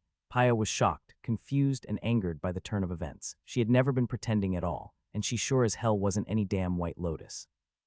Moreover, how come this Hyolyn had been targeting her husband, and she didn't know about it all this time? In Hyolyn's mouth, she was described as a villain who stopped true love between her husband and Hyolyn. But did this Hyolyn forget that her husband was a married man? Ha ha ha ha ha. Ridiculous. Wei Jia didn't even bother defending himself because it was just too absurd.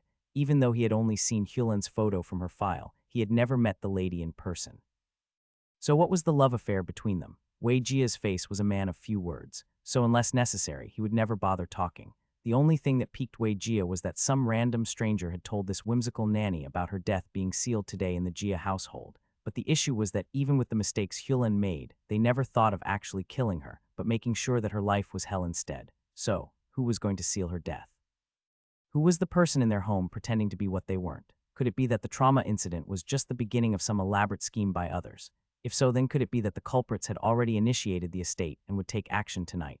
Wei Jia and old Jia's expressions turned grim as they hastily faced the guards, giving out a simple nod to them. Those who have always been with them were skilled professionals who could also see the issue with Hyulin's statement too. So instantly they were on the move, but too bad the culprit they were looking for was right before their very eyes. Ha ha ha ha ha. In just a few more minutes the moon would be just right, and by then it will be time. VRMMMMM. Driving towards the Jia estate, Dorian and his gang were already dashing towards the scene like crazy. Rollin, I understand you race for fun out of the mansion. Rollin nodded confidently, yes, Grandmaster. Good, then what are you waiting for? Go faster. Dorian's cold voice seemed to ignite a flame within Rollin as he suddenly grinned dastardly and switched gears like crazy. Everyone, hold on to your hats. I tend to be a little bit crazy when I race. Julin and Butler Sheng, don't need to tell me twice. Julin briefly turned to look at Butler Sheng, who in turn gazed at him too. And in that split second, they seemed to have the ability of telepathy. Bam, bam. The duo planted their feet firmly to the ground, double-checked the strength of their seatbelt, and began holding only any part of the car they could. T0T, at this point, they couldn't help looking at Dorian in an aggrieved manner, with invisible tears pouring out of their eyes. But before they could even finish their little checks and safety procedures, the vehicle suddenly took a crazy turn, pushing them forward to meet their makers. Of course, that's what would have happened if not for the miraculous and god invention called the seatbelt. The duo looked at their seatbelts as if looking at a superhero, and for sure, before they could thank it in their hearts, crazy racer Rollin was at it again. VRRRRRMMMM. The vehicle drove towards the estate like a rolling disaster. Dorian, who still hadn't moved an inch with his hands and feet crossed, couldn't help looking at the Geo estate before shifting his gaze to the moon above. Amidst the pitiful cross of the dupe held captive to Rollin's skills, Dorian sent an orange whiff of light into the vehicle with his fingers. Rollin, when we get there, break through anything in your path. Time is running out. Yes, Grandmaster, Rollin replied while shifting gears again and smiling slyly, crashing into things. Well, it just so happened that he also liked those sorts of things too. Good, it was time to crash the gates, make noise and get in. Hopefully the limo doesn't get too damaged. But hey, in the end he would have awed the Grandmaster, right? 0. VRRRMMMMMM. Like so, a crazy Rollin was ready to show off his skills to Dorian, forgetting about his other two comrades beside him in tears. They wanted to throw up but dared not do so. Damn it, why did they allow this maniac to take the wheel? Sigh. They were doomed. Meanwhile, back in the main building within the massive estate, the air became pregnant and heavy with tension. Listening to Hyulin's words, old Jia and Wei Jia nodded at their men, sending them off running and moving about in a flash, confusing the rest in the room even more. What was going on here? Paya, the other wives and their children were all very perplexed and somewhat anxious too. But before they could even make heads or tails of the matter, Wei Jia's calm voice echoed through their eyes, it's nothing. Everyone heard his words and didn't believe him at all. If it were nothing, all the men around the room wouldn't be acting so vigilant, as if they were preparing for war. Wei Jia's lead guard Renjin stood frozen in place with his eyes darting nonstop and his fingers on the device in his ears, listening to all the reports around. And in a flash, he turned around, walked towards Wei Jia and spoke in a whisper tone, Sir, all regions are secured, no enemies sighted yet. Tell them to keep watching all corners of the buildings and estate diligently. The enemy might already have infiltrated the estate. We can't take any chances. In the meantime, get all 4 choppers ready. Yes. With that, the Renjin swiftly moved away and also collaborated with old Jia's main guard to also get things done swiftly too. Even though old Jia was still living in the old estate, he had long handed things to the first master. In other words, it was the first master's men that typically called the shots unless old Jia put his foot down. Thus, it was Renjin's duty to secure the safety of them all, even though he would still be working alongside old Jia's men.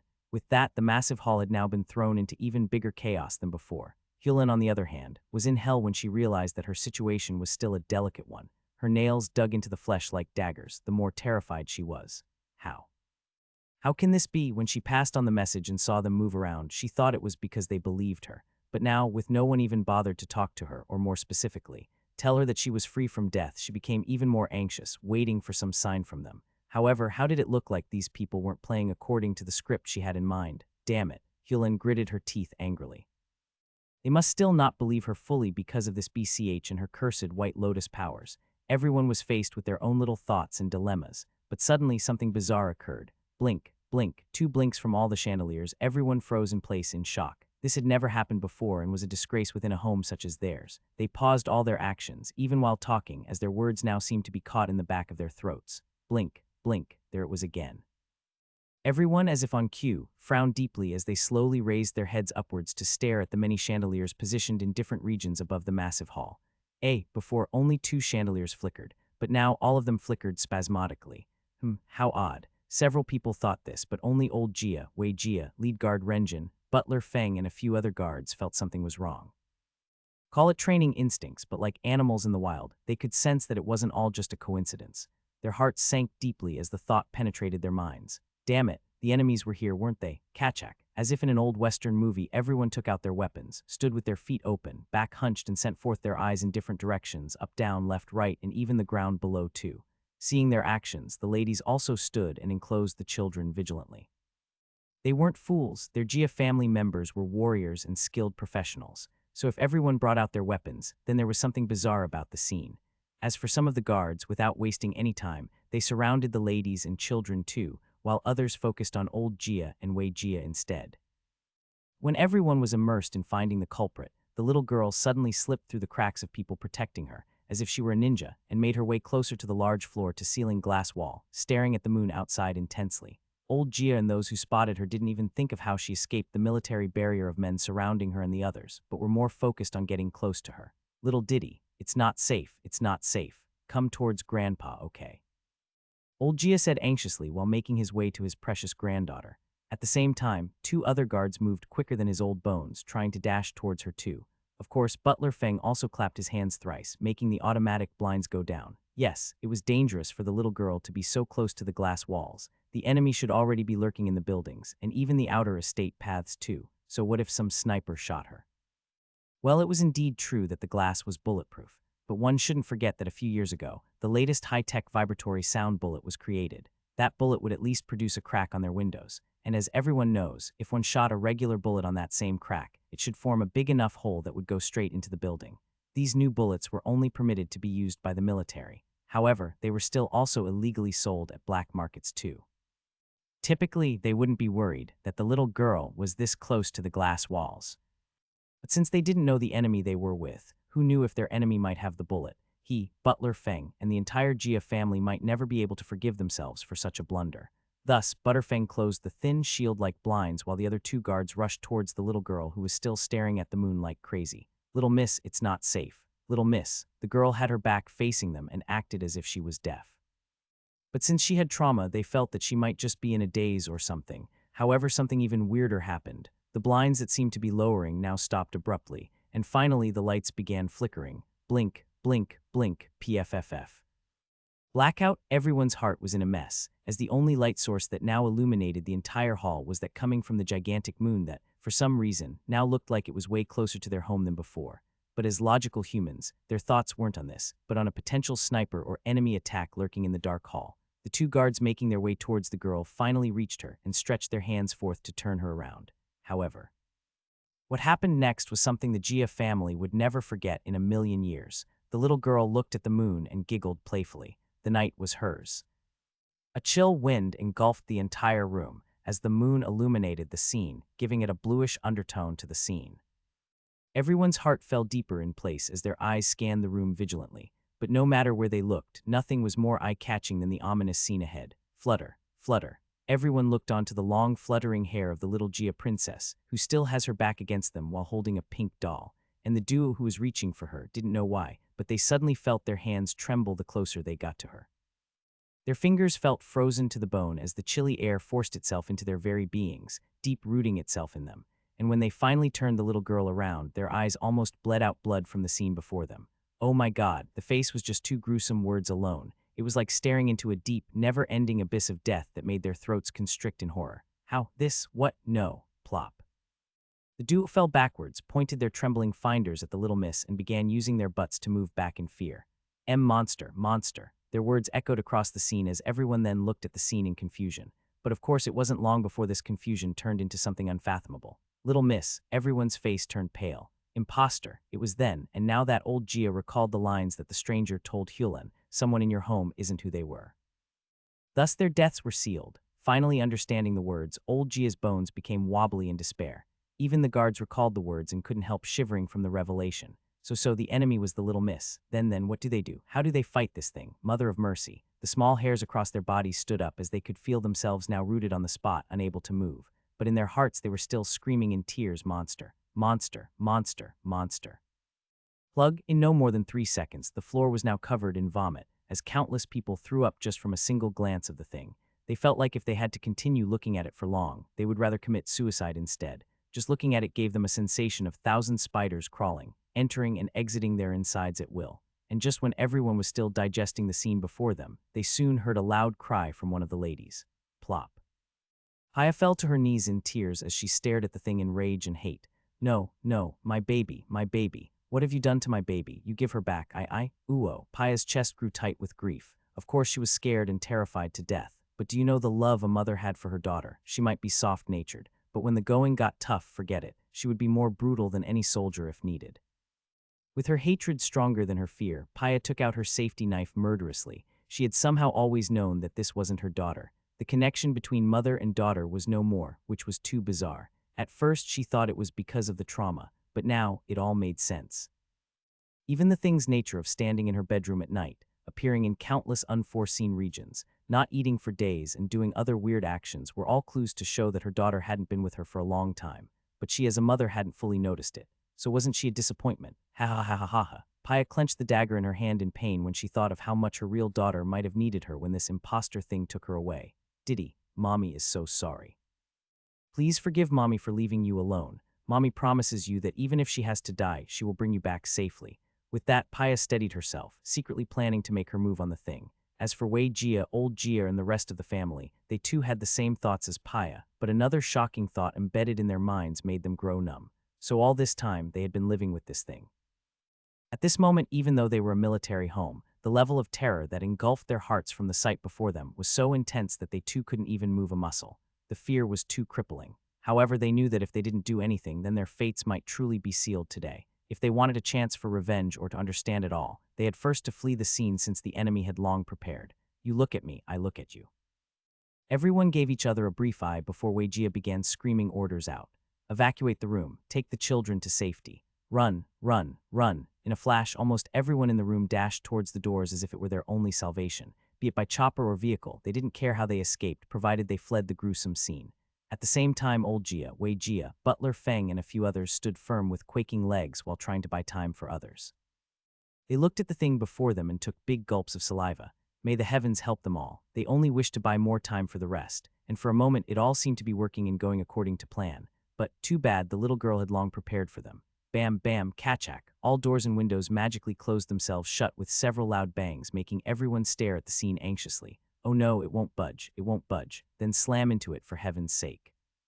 Or better still, shoot the damn latch off. I don't care how you do it, but open that damn door now. Bang, bang, bang.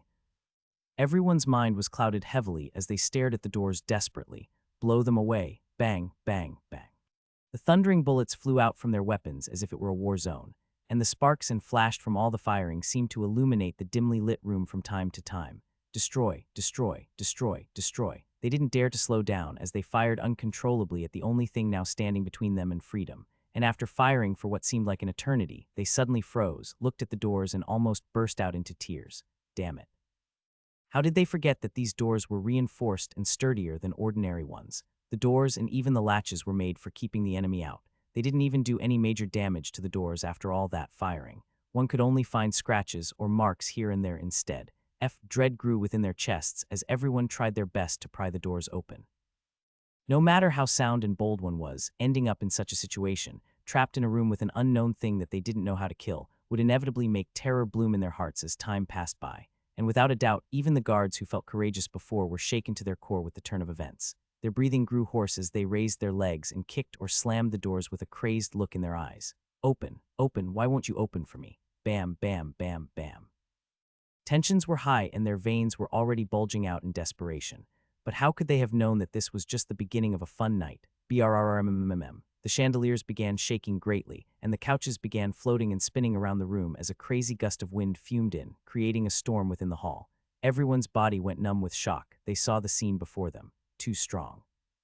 The strong winds lifted several people and spun them around as if they were rolling around in the sinking Titanic, with many forcefully hitting themselves against the walls in agony. Bam, bam, bam. Some people already saw stars from all the hits to their heads and bodies. Ugh, the loud chiming chandeliers and exclamations of other panic-filled people quickly covered up the moans of many. But just when they thought that they would forever end up getting bashed and thrown around all night in this tornado, hurricane winds, the strong gust of wind suddenly stopped. And at this moment, everything, including everyone floating, fell hard on the ground mercilessly in one loud bang. Bam! The room was now in a mess. But the real point of focus was that everyone's heart now had a higher degree of fear installed in them. Beautiful. It smelled so good that the little girl couldn't help taking a big whiff and moaning in ecstasy. Heh, wanna run, then think again. Everyone, though in a state of disarray, was still focused on the little girl. Those closer moved with their butts as fast as they could, trying to stay as far away from her as possible. Weijia felt the pressure on his throat when staring at the thing that looked like his daughter. Oh dear, he wanted to throw up and convulse in both fear and repulsion. What do you want from us? Weijia asked with a shivering tone. He had fought against it, hoping to calm his knotted belly, but the fear from within the room seemed too courageous. He could feel the bottomless quivering in his spine, and for the first time he realized that his voice could go up a note as well. Luckily, because of the elephant in the room, no one seemed to realize his strangeness and only gazed upon him in admiration instead. They were all shaken down to their bones, but Weijia was courageous enough to talk to the thing even after all that had happened. In truth, Weijia was just as shaken as they were, and when the thing abruptly turned its face at him, he felt like he was about to collapse. But with everyone staring at him with such hopeful and expectant eyes, he dared not fail them and could only swallow his quake feeling and pent-up vomit for some other time, who made him the current head of the household. The thing saw Weijia's struggling expression and chuckled. For what I want to do, I'm sure you already have a guess in your heart. Oops, you all are going to die anyway, so why care about what I will do with you all after your deaths? The thing said before smiling from ear to ear, as her lips extending right to the back of her head. And the moment she spoke, she didn't even give them time to readjust themselves before calmly lifting her hands and closing her eyes calmly. Of course, everyone's concern wasn't the actions, but what they were seeing before them. The thing's teeth started growing and elongating into a spiky saw-like pattern that formed a line all across her face. And when she opened her eyes again, they were a deep shade of bluish purple instead. But maybe the most shocking thing was that during this time, the massive image of the moon seemed to have a deeper bluish color with purplish highlights too. Even if they were dumb and slow-witted, they now realized that what they were facing was definitely something out of this world, so instantly they pointed their weapons at it without hesitation. At first, they avoided shooting it because it looked exactly like the little miss. You know, without the teeth, the face, the body still looked like that of the little miss, excluding the face. So they were patient about it, trying to flee to safety first and then think about it all. But now that they were truly cornered and backed up, forget it. This thing is going down. Instantly, time seemed frozen in place as everyone began raising their weapons, and at the moment the little girl was watching everything in slow motion with a curved smile across her face. Well now, it looked like it was finally time for the feast to begin. She had long marked her favorites in this room, so she decided to save them for last. After all, the more their souls feared and ached like squealing hounds, the more blissful the meal. But because of those blasted angels, it had to be done before the heavenly hour, lest they find out her deeds. Nonetheless, since she liked saving the best for last, then she would undoubtedly enjoy the closest to the little girl the last. Thinking like that, the thing's eyes curved upwards. Swish! What? Old Gia and several others looked around in blind horror while trying to suppress the shivers within them. It vanished, it vanished. Instantly their scalps tingled. Where was it? Where was it? The dimly dark room, the weird sounds of drumming on the walls, and the impending fear of the unknown lurking in the dark was enough to make one have a heart attack. Talk less of losing their wits at a time like this. Especially the children who grabbed the adults with their cold, clammy hands. It's been a long time since the Gia grandsons, had cried. Today they seemed to be able to shed buckets, with some even releasing the dragons of P2, but they dared not cry out loud for fear that whatever was within the dark would get them. They wanted to go home. They had never been so traumatized and frightened in their entire lives, and just when everyone was freaking out of their wits, they heard a loud cry coming from above.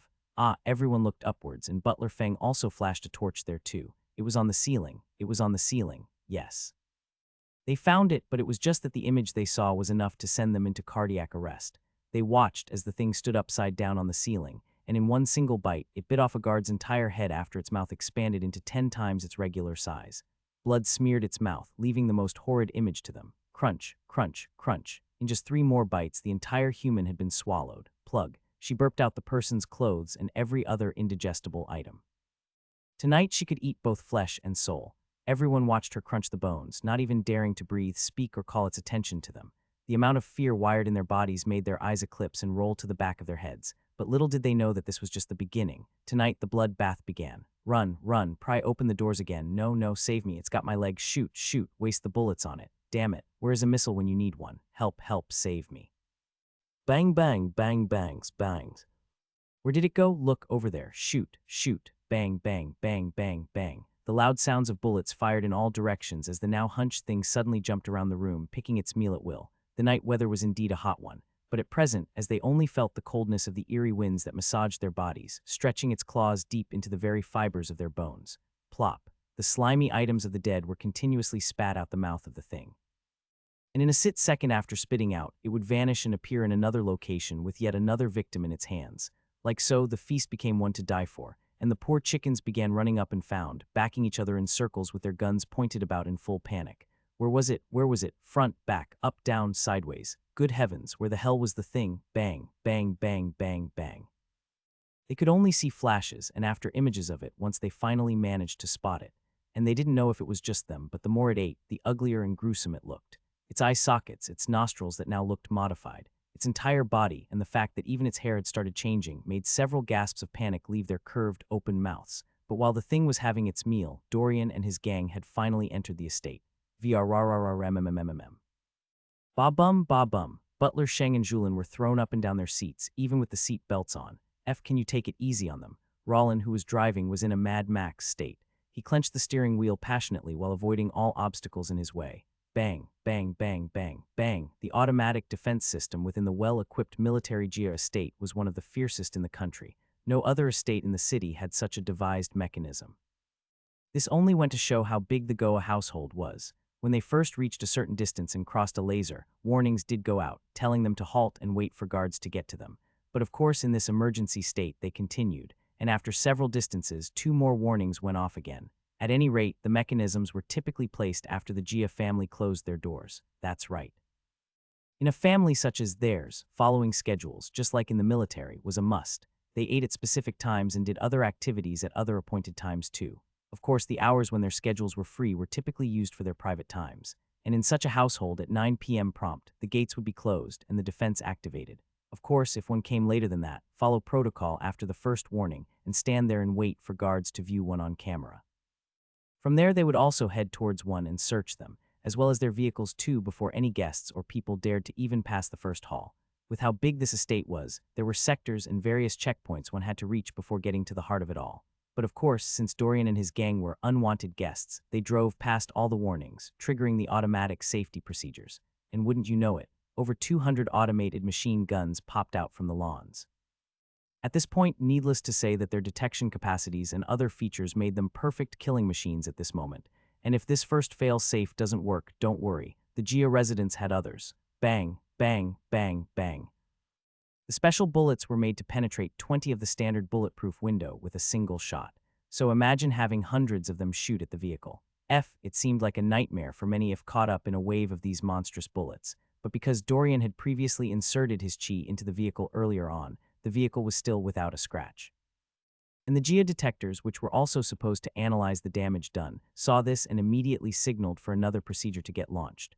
Okay, do you think you're so tough? Then what about this? The machine's guns never stopped firing, but in the process 2 other features popped out yet again and were ready for action. Seeing all this, Rollin wanted to cry. The Gia family sure were ruthless, but luckily he was a damn good driver himself.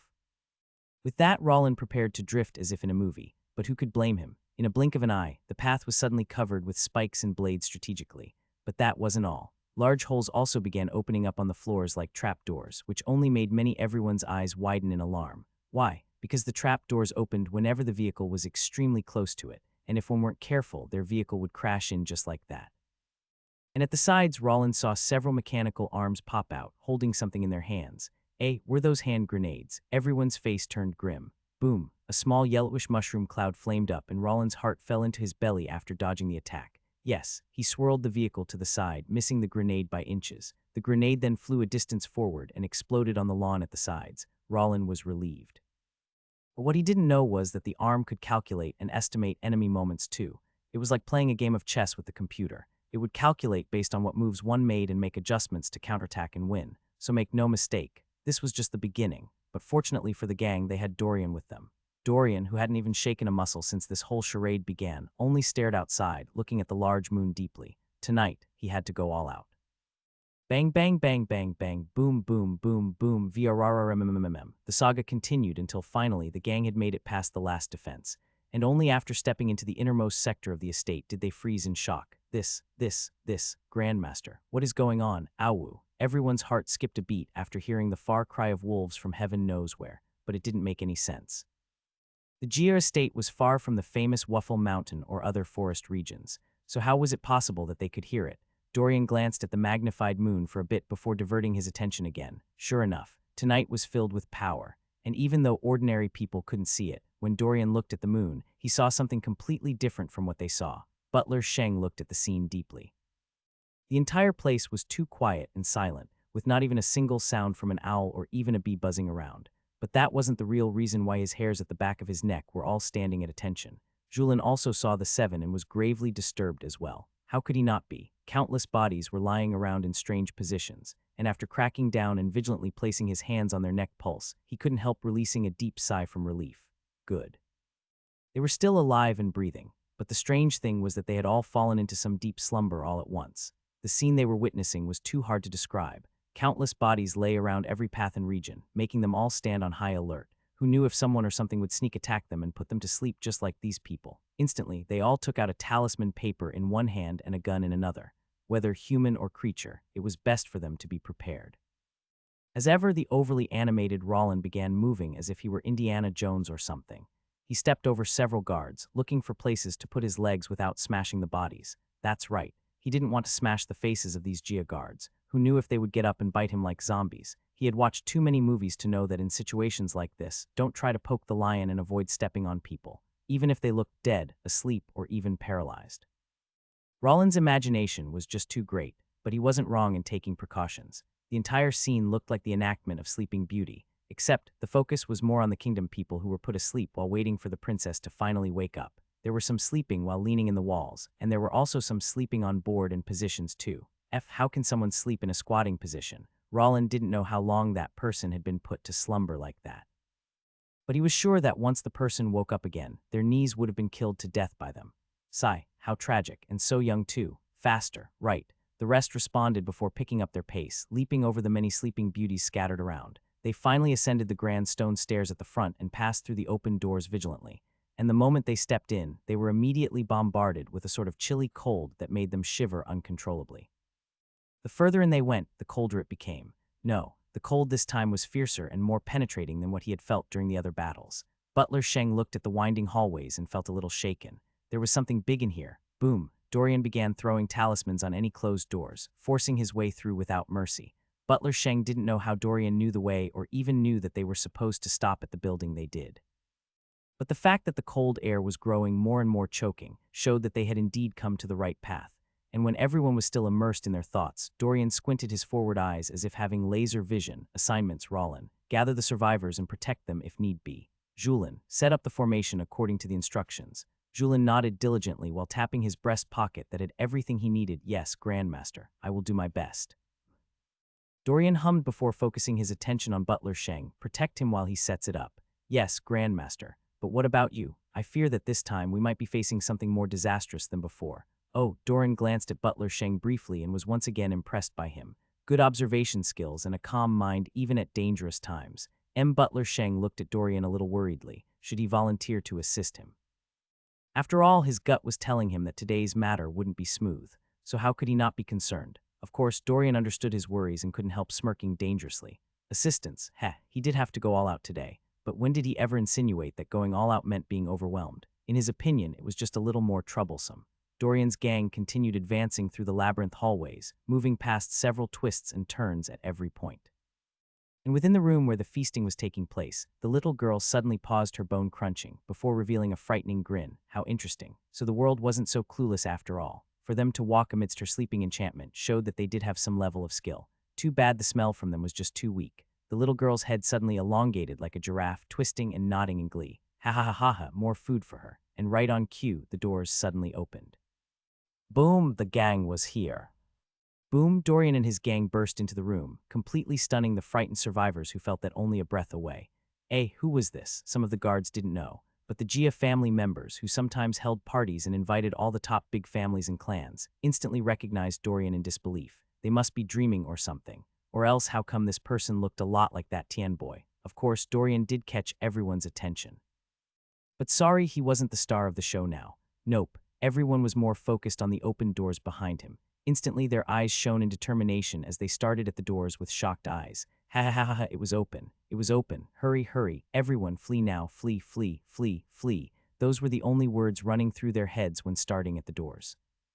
And in a blink of an eye, many stumbled, got up, fell, got up, and repeatedly moved like this while making their way towards their salvation.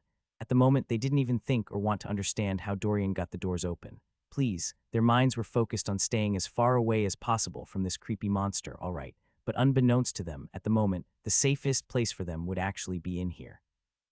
Hyulan, who had been hiding behind several guards like a coward, finally crawled away in agonizing fear as she forced her trending legs to move as fast as they could. Of course, on the way, she didn't mind pushing or tripping anyone who dared to stand in her way. Move, get out of my way. Don't you know the famous saying that women and children first? Get away, clear the way for me now. Her anxious voice had raised several notes high as she screamed her orders at the men standing in her way. Forget about identities. Who the hell would care about one's identity in a time like this? Hyulan felt that even if someone offered her 1 billion vins after today's matter, she would never even think of coming to work here again. Bullish, what amount of money can be worth her life? She had seen that thing eat people with her very 2 naked eyes, so she dared not play with these Gia family members anymore. Now she couldn't help slapping her former self in the face when she thought of how she secretly made her top competitor have a stomach ache during the interview for the job position of a nanny. Who knew that her actions had saved that person from tonight's fiasco? Hyulan was at the brink of despair when she thought of how she had been spending time with that thing during these past few days. Oh God, what if it had wanted a snack and decided to eat her instead? Shiver, shiver, shiver, shiver. Now Hyulan's mind was firmly made up. She quickly killed her dream of marrying into the wealthy Gia family and decided to stay as far away as possible from them. No, at this point, even the other wealthy families might have such enemies, and to her the entire didn't feel safe anymore. So once she was out, you best believe that she would be on the next train back to the next city. Yes, she would leave. But for now, the most important task was fleeing the scene. Thus she gritted her teeth, rolled up her sleeves, and was even more prepared to fight through the crowd of well-trained men. By hook or by crook, she had to leave. Very quickly, she took out her long hairpin, and a flash of cruelty flickered through her eyes briefly. It wouldn't be a crime if she killed someone now, right? Yes, Team Bo-On would really even know. The thing had already killed half of them here. So what does it matter if she kills a few? Was she supposed to stay and wait for these people to pass her by first? What if the thing got her in the end? Hyulan gulped her saliva while holding the shaking hairpin with troubling hands. A moment of hesitation made her pause. Of course, when she thought of how they treated her earlier on, she quickly regained her murderous spirit. If she killed a few, she wouldn't feel guilty. After all, her actions were very justified. Who asked them to mistreat her before, deserve it. But just when she was about to take her hairpin out and start stabbing people, she immediately spotted someone who made her body freeze in its tracks. Blink, blink, Mr. Divination Master. Dorian walked forward amidst the crowd, dashing his way, and only had his eyes focused on the little girl ahead. Likewise, the little girl had long stopped her killing when Dorian came in, and had her long giraffe head twisted to the side, as if trying to observe and scrutinize Dorian too. Well, she was looking at him as if looking at dinner, and more importantly, she seemed extremely curious about Dorian too. This world wasn't supposed to have someone like Dorian in it. Everyone, paranormal beings or things in the underworld, knew this. It was basic knowledge 101 that had existed since the beginning of this world. Since ancient times, it has always been like that. So suddenly finding one was an extremely shocking matter. But even at that, no one would believe that any exorcist here could be powerful.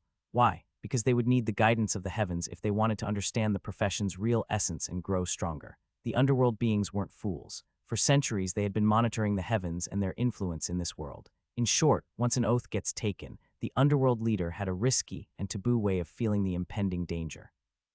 Thus, they could only risk it in one world, lest they get discovered by the angels.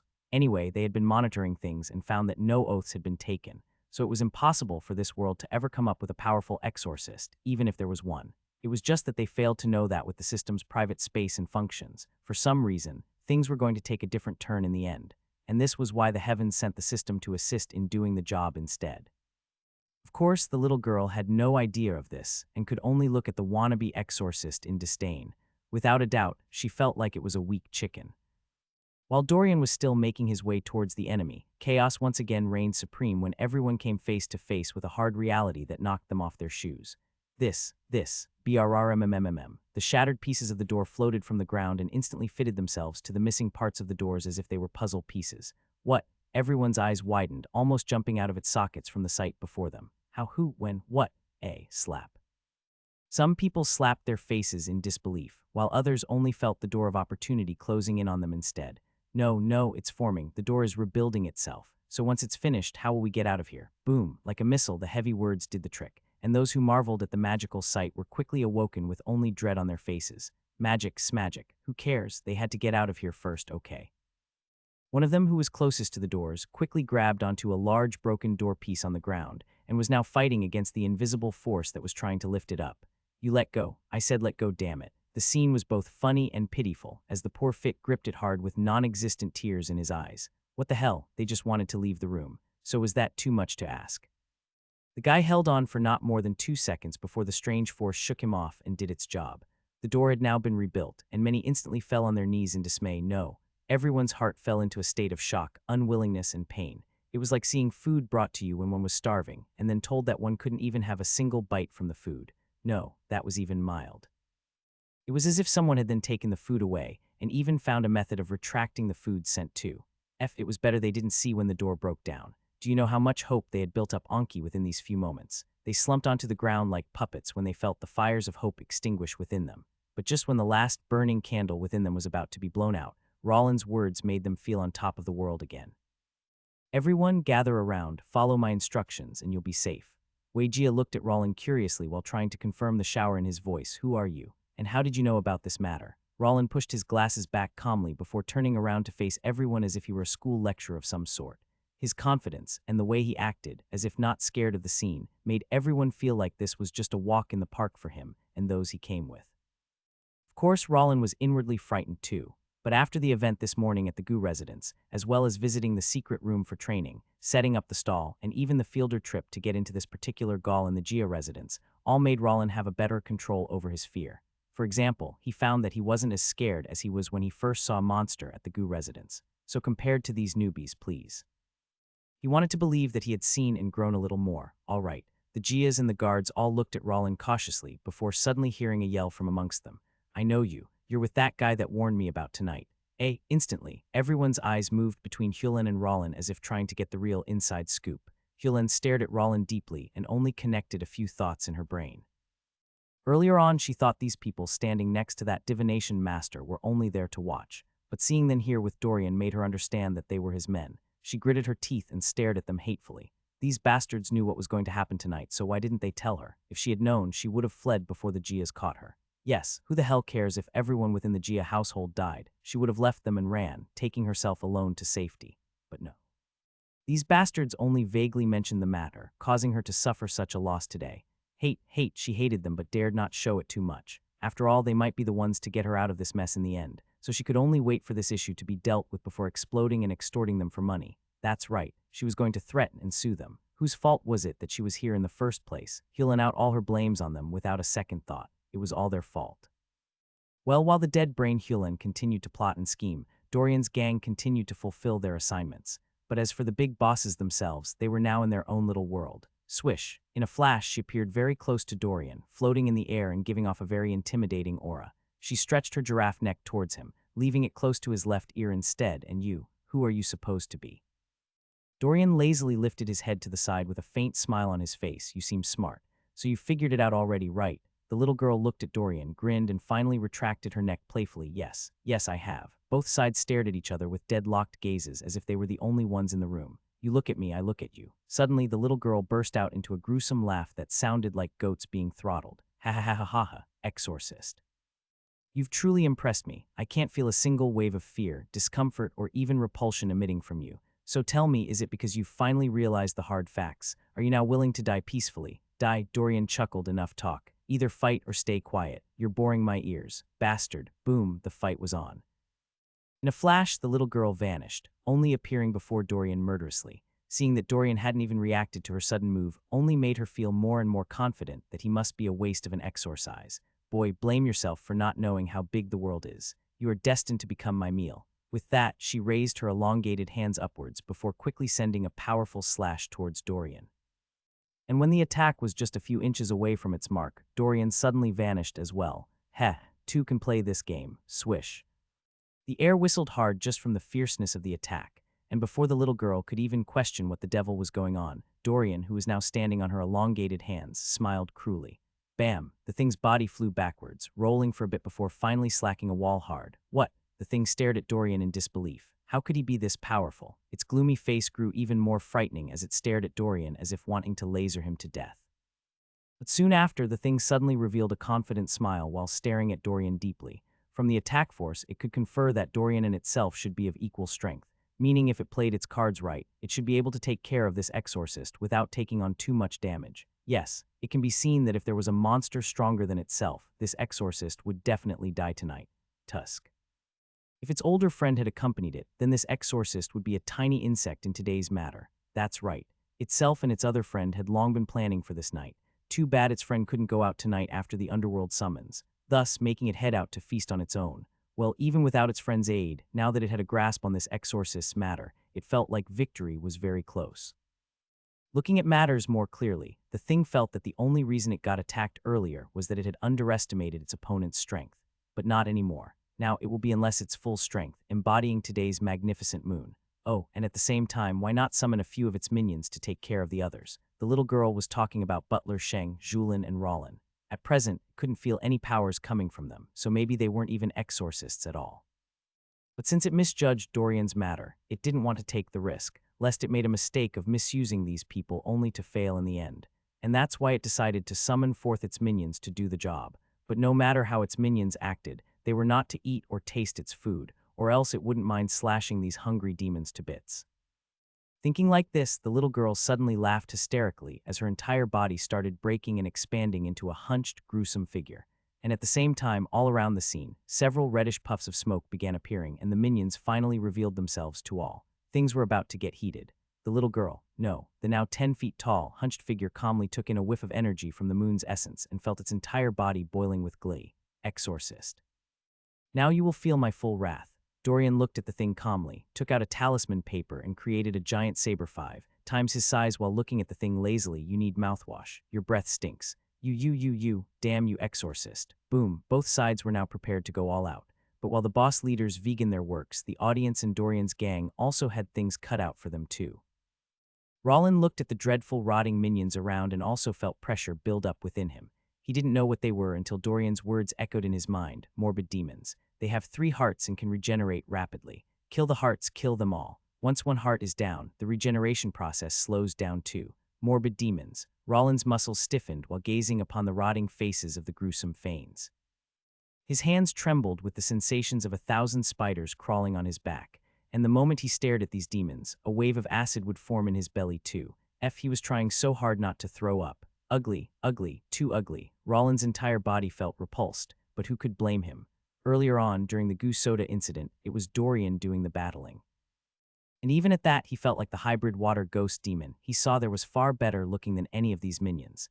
In truth, the stronger the demon was, the uglier it typically looked. But there was also another important point to note. The stronger they were, the more control they had over their own being. They could choose to show all their ugliness or hide it at will. In short, these minions here were 2 bottom feeders who had not been birthed willing ago, in terms of demon age. One could look at 50 as being old, but for demons that lived for centuries and millennium, it was too young an age. Within the underworld, there were over 800 different types of creatures, from ghouls, goblins, gordons, evil spirits, yokai, and many more, and all started at the lowest level after birth, worming their way up to the top. Half of the demons' birth died after getting eaten by their other baby comrades too. Hess. From the moment they were born, they had to fight for their rights to survive.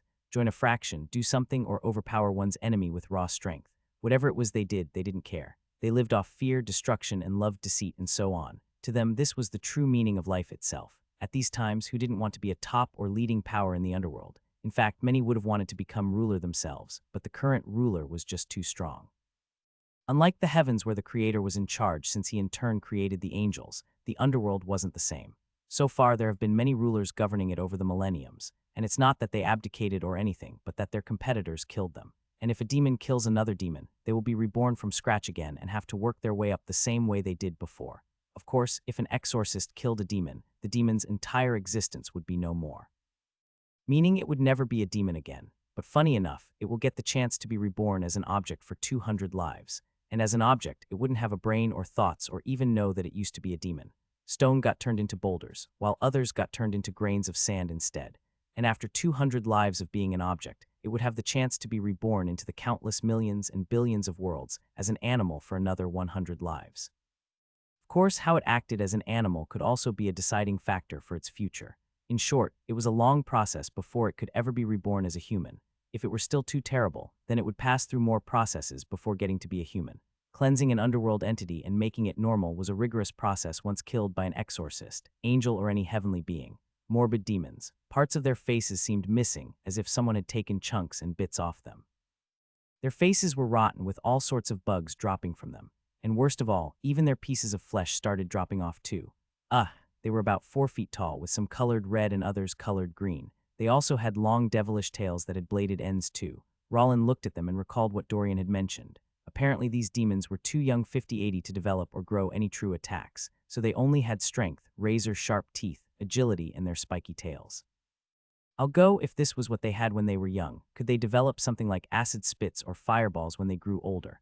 Rollin looked at the little devils dashing towards him like crazy with an anxious gaze before quickly yelling towards Julien and Butler Sheng a little distance away, who were busy dealing with their own matters too. Guys, I think we have trouble on our hands. No S.H. Einstein. Julien yelled anxiously. The formation will soon be complete. 3 more minutes tops. 3 more minutes. Gulp. Rollin looked at the numerous waves of monsters dashing towards him and felt the weight of his assignment on his shoulders. He had to protect everyone just by himself. As expected, being a hero was tough. The tension was high, and Rollin, who saw the minions appear out of thin air from the smoke, was tossed into battle mode at the turn of events. The formation that was supposed to keep everyone safe wasn't completed yet. Julien said he needed 3 more minutes, which sounded like an eternity to him.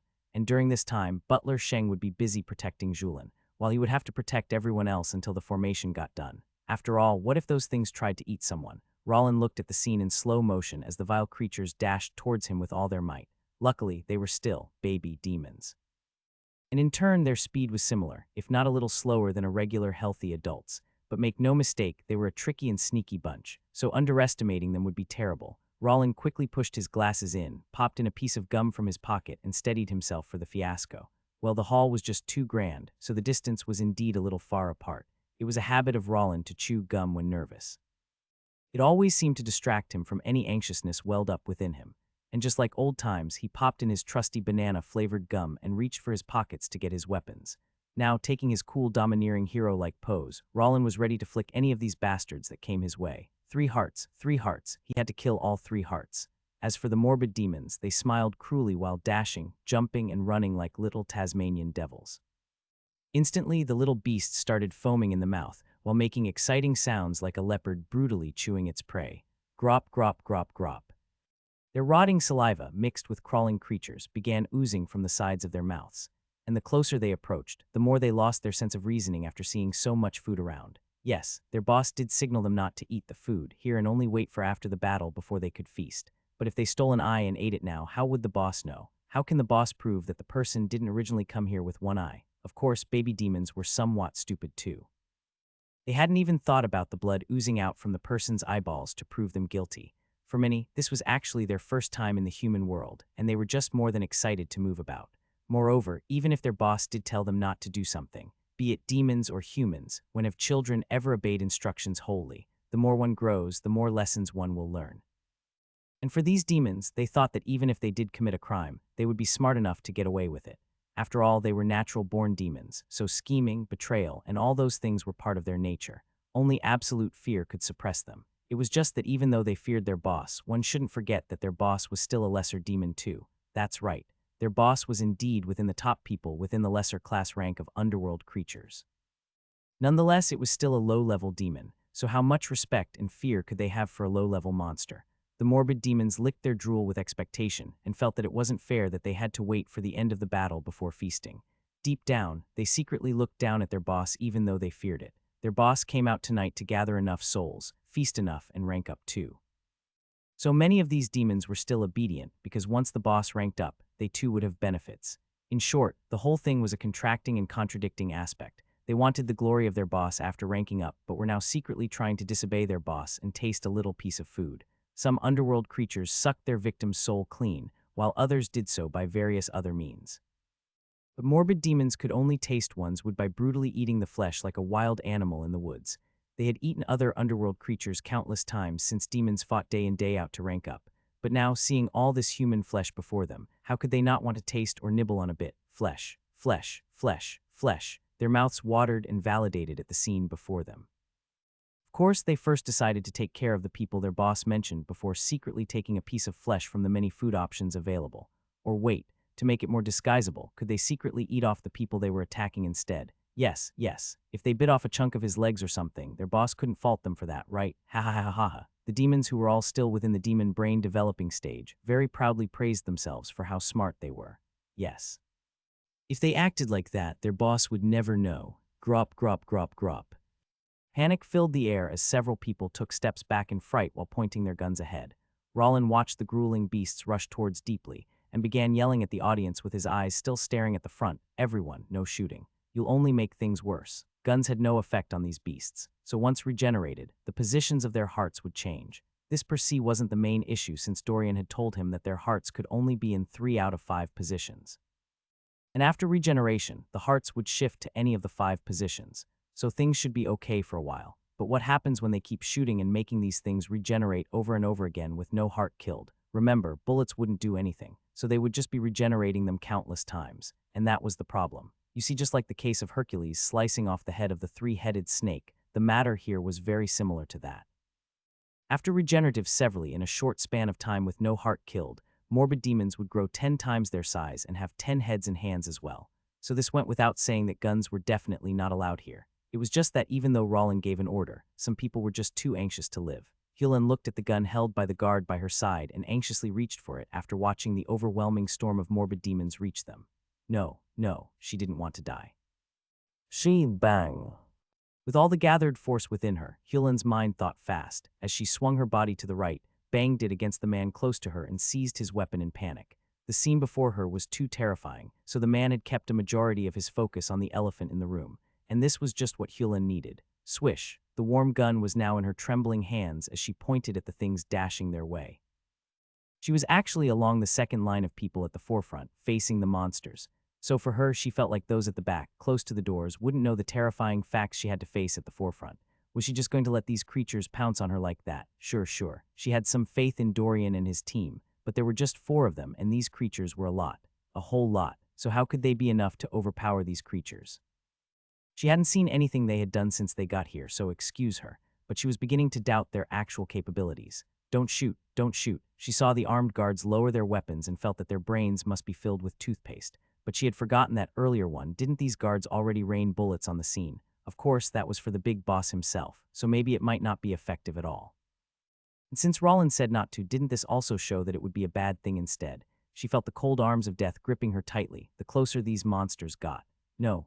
Was she going to die here just like that? She had already come up with another perfect life once she managed to flee this cursed place, so what will become of her new dreams now? Helen was a very selfish person by nature. She didn't care whether anyone else would survive or not. All she cared about was herself.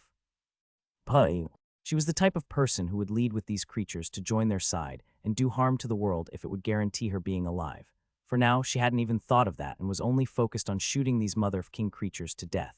And the guard who had his gun taken quickly turned pale when he saw his weapon in Helen's hands. No, bang. Everyone ducked at the speed of light in shock, anxiety, and fear. Who did it? Rollin heard the shot and his body froze in place before sighing from relief.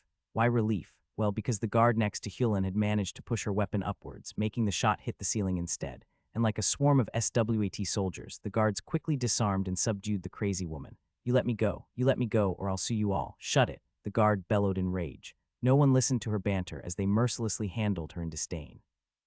For all they knew, her move could kill them all, so they had no tolerance for her shenanigans. But Rollin realized something weird. When the gunshots went off, the creatures froze in place with confusion on their faces. Gra, gra, gra, gra. The creatures looked around with darted eyes in all directions, with a little bit of fear within them too. Could it be that some strange and overly powerful demon caused the sound? For one, because it was their first time coming to the marital world and hearing the gunshots.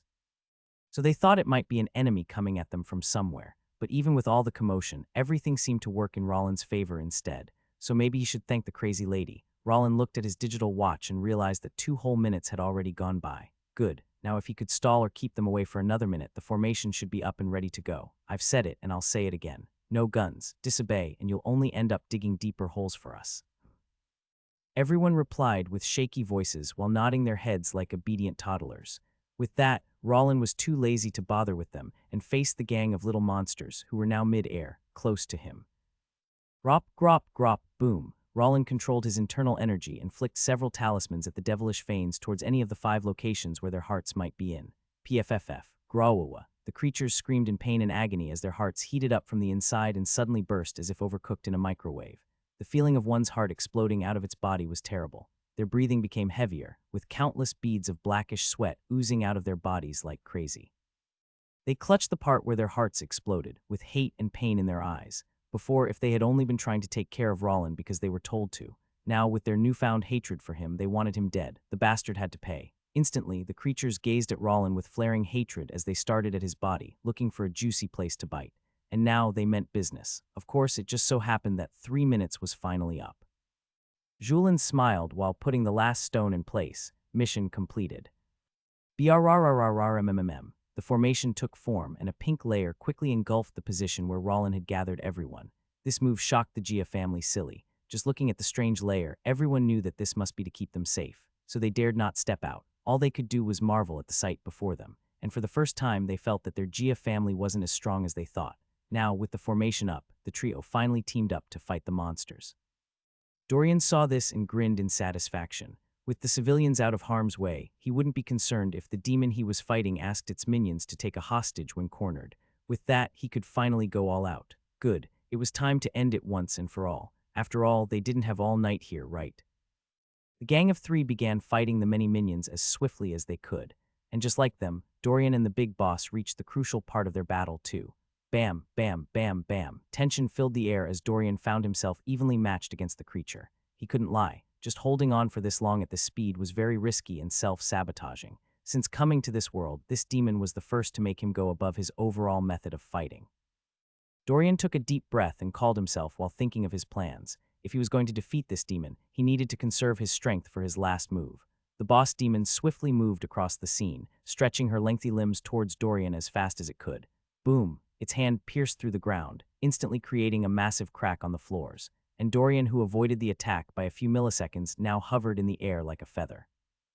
Dorian's face was still calm, but it was clear that his movement had been slower than before, causing the demon to laugh eerily, while still sending countless swift attacks at Dorian. Ha ha ha ha, I can see that this is all you've got, Exorcist. Your powers are weak, and your movements are getting slower. Ha ha ha ha ha. Exorcist, it's clear who'll end up being the victor here, so why don't you just lay down and die? With that, the demon's head launched out like the tongue of a frog towards Dorian. Its mouth opened murderously, revealing its spiky teeth, and 3 layered tongues feared out, ready to have a taste of the juicy food before it. This time it meant to swallow Dorian's upper half whole. That's right. For this move, the demon decided to use its full speed and launch itself forward. It didn't believe that it wouldn't be able to eat its prey after seeing how slow Dorian had become. Yes, it seemed like the perfect plan. But how could it have known that its prey was one of many tricks too? The audience, especially the direct Gia family members who had been watching Dorian's battle, could only see several bluish streaks of light glow out the already dimly lit room. It all happened so fast that their brains hadn't had time to process it all yet. Slash, slash, slash, slash, Dorian's saber moved ruthlessly, and just like the audience, even the demon was shocked as well. It had tried to pull away, but was too late in avoiding Dorian's move. It wailed in pain after getting its tongues and mouth cut by the heavenly light emitting from the saber. Drip, drip. The monster covered its mouth in agony as if having a bad toothache, as black blood dripped and oozed out from the corners of its mouth. Too painful, too painful, too f-king painful. The touch of heavenly essence on a demon's body was one of the most gruesome and horrifying things for them. What the hell? Countless shivers erupted from within the creature as it subconsciously feared that heavenly essence.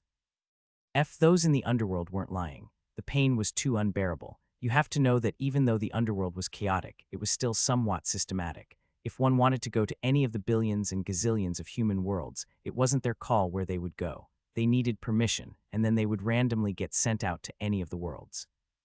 The rule was that after a demon got randomly sent to a particular world, they could only associate with that world and not go to another world to interfere with the demons there. Of course, this rule is only for lesser or moderate demons. The stronger ones could go anywhere and always had assignments to do. So what they did in the human world was very classified. In fact, even if lesser demons saw strong demons in the human world, they wouldn't be able to tell. Stronger demons could live like ordinary humans and even take big roles. Imagine targeting a string demon thinking it's a human. Anyway, since it was born and randomly sent to this world, it had never actually seen an exorcist before. It always heard about them and even had read up on the general knowledge about exorcists. The underworld provided itself in creating demonic soldiers, so even the young fledglings that got birthed heard about exorcists, even if they hadn't left the underworld yet. The demon held its mouth in agony after getting a taste of what being hit by an exorcist's holy attack was truly like. More than that, why did it seem like this exorcist had also become faster as well? Dorian, who had long seen that the GIA members and guards were safe, was now ready to battle with his all. If I don't end this soon, my strength will soon be exhausted by 70. I always end a battle at 30-50, so I can't drag this on, Dorian thought while taking out a golden coin from his pockets. Blood Moon Demon. Strengthens and lives under the essence of the blood moonlight. Habitual location. Likes living underneath lakes or other water sources that are relatively small but deep. Moonlight essence directly falls on the water's surface, forests or buildings blocking its way.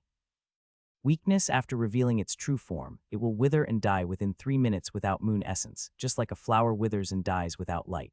Dorian smirked cruelly before flipping the golden coin in his hands, and by the time the monster could understand what was going on, both itself and Dorian were now trapped underneath a pale pinkish film. Its eyes shuddered while feeling the strength of the film. A formation, but not just any kind of formation. It was a void formation. Or in simpler terms, a vacuum. What, bang. It tried breaking the formation with its hands, but found that its hands almost shattered from the attack instead. Damn it. The creature suddenly realized that it had been played by this exorcist that it looked down on earlier. And the most annoying thing was that just a second after the formation was put up, the creature started feeling its body grow numb and weak. That's right, moonlight essence was like air to it. But it wasn't talking about the human moonlight. Humans didn't know it, but there were always a total of 3 moons in the sky, 1 physical and 2 spiritual. And when these 3 moons line up, it being a blood moon demon, would become one of the strongest existences on that night of alignment. In short, this was its perfect chance to rank up. Another point to note was that while the human moon disappeared in the day, the other 2 moons had always been there even when the sun was up. Even though the daytime gave out the faintest moon essence of all, nonetheless, it could still breathe and live during the day. That said, Dorian's move of creating a vacuum that could block the moonlight essence from coming in was akin to suffocating it to death. Ka. The creature began holding its neck like Buzz Lightyear when his space helmet got taken off, and its body also began withering away too. It wailed and screamed, soon turning its entire rage at Dorian, the real culprit for its demise. You damn exorcist, what happened to fighting fairly? Are you the demon or am I the demon? How dare you use this despicable trick on me? You set me free now, you hear me. Dorian looked at the creature calmly while doing several sacred signs with its hands. Of course, it was about to exorcise the SH out of this bastard. The creature didn't know it, but the air in the space had also been sucked out. But Dorian was a cultivator and could last underneath water without breathing for hours. In his previous life, he could last for months with the kind of strength he had. So what more of waiting for a few minutes to finish off the demon? Of course, the demon who saw how disadvantageous things had become was naturally unwilling to die like this. No, even if it died, it had to drag this damn exorcist with it. But Dorian, who was no longer holding back, now looked like the demon amongst the two instead. The Blood Moon demon shuddered in plain terror at the murderous waves of Dorian's aura. This, impossible. Fear choked it hard as it watched Dorian inch in step by step with a sadistic smile on his face, and soon the entire box was filled with thunderous screams that no one out of the box could hear. Dorian was now in overkill mode. And even though those outside couldn't hear anything, the image before them still made them shudder in fear as well. The Tian boy was truly ruthless. The screams, curses, and fears of the creature never left the confined space as Dorian began his beat. His exorcism. Very quickly, he did countless hand symbols, chanted several words, and quickly slashed his opponent severally, turning the beast into disappearing dust particles. The fear that enveloped the creature now was so great that its entire body began trembling vigorously while looking at Dorian as if he was the monster instead. The poor demon began shifting backwards until it hit the sides of the confinement cube it was in. Its already ugly face turned uglier the more it cried blackish blood, and while holding its face and waving its hands about in fear, the heavy sounds of its breathing echoed out as if it were out of breath. It was choking not only because it lacked moonlight essence, but because of Dorian's strong aura as well. Regret. It regretted that it had met such a foe so young in its life. 300 and something years was too young for a demon. Others were 1,000 years, 10,000 years, and even millennia-old demons. So why did it have to die so young? Its body was already disappearing into nothingness from the intense pain of the holy attack, but it was still unwilling to die like this. Please, please spare me. If you do, I promise to go back to the underworld and never come back again. So spare, slash. Dorian didn't even give it time to finish its words, as if delivering the last finishing blow to the demon. Aha.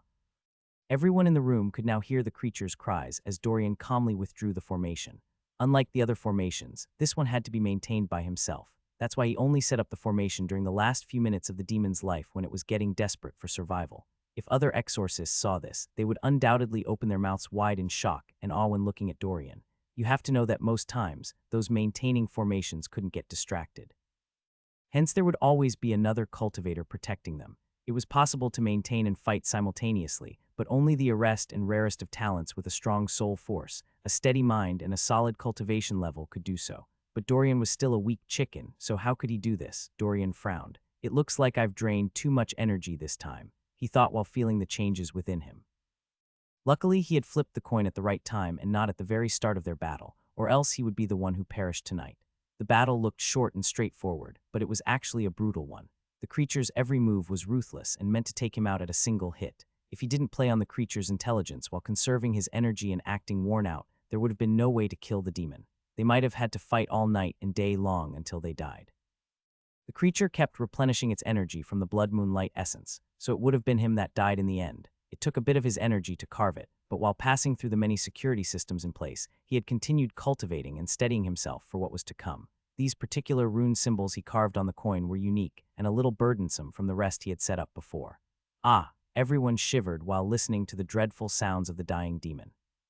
The color of their faces turned ashen with fear when the chandeliers and other items around the room began trembling and shaking with the demon's dying howl. A strong gust of wind invaded the space, and the lights that had long turned off started blinking again chaotically. Blink, blink, damn it, damn it, damn it. Several people placed their hands above their heads in alarm while looking around for any potential attacks from heaven knows where. The winds were so strong that their hairs blew around their squinted expressions, making them look awfully panicked. For others, they hugged themselves or shielded others vigilantly instead. As they say, once beaten, twice shy. They had learnt their lesson the first time and knew that such bizarre blinking noises could mean that another evil feign might pop out any moment from now. But just when they thought something unexpected would happen, the fierce winds and the shaking noises of the chandeliers stopped altogether. Everyone who had long expected something to happen couldn't help looking around in a daze. Can anyone tell them what this meant? Was this a good or bad thing? Whoosh! A massive blue fire suddenly engulfed the room, giving everyone a jump scare. They jumped right out of their shoes in terror, only to find that these blue flames seemed to have a mind of their own as they targeted the remaining morbid demons instead. PFF. The flames pierced through all hearts of the remaining morbid demons, instantly eradicating their existences forever.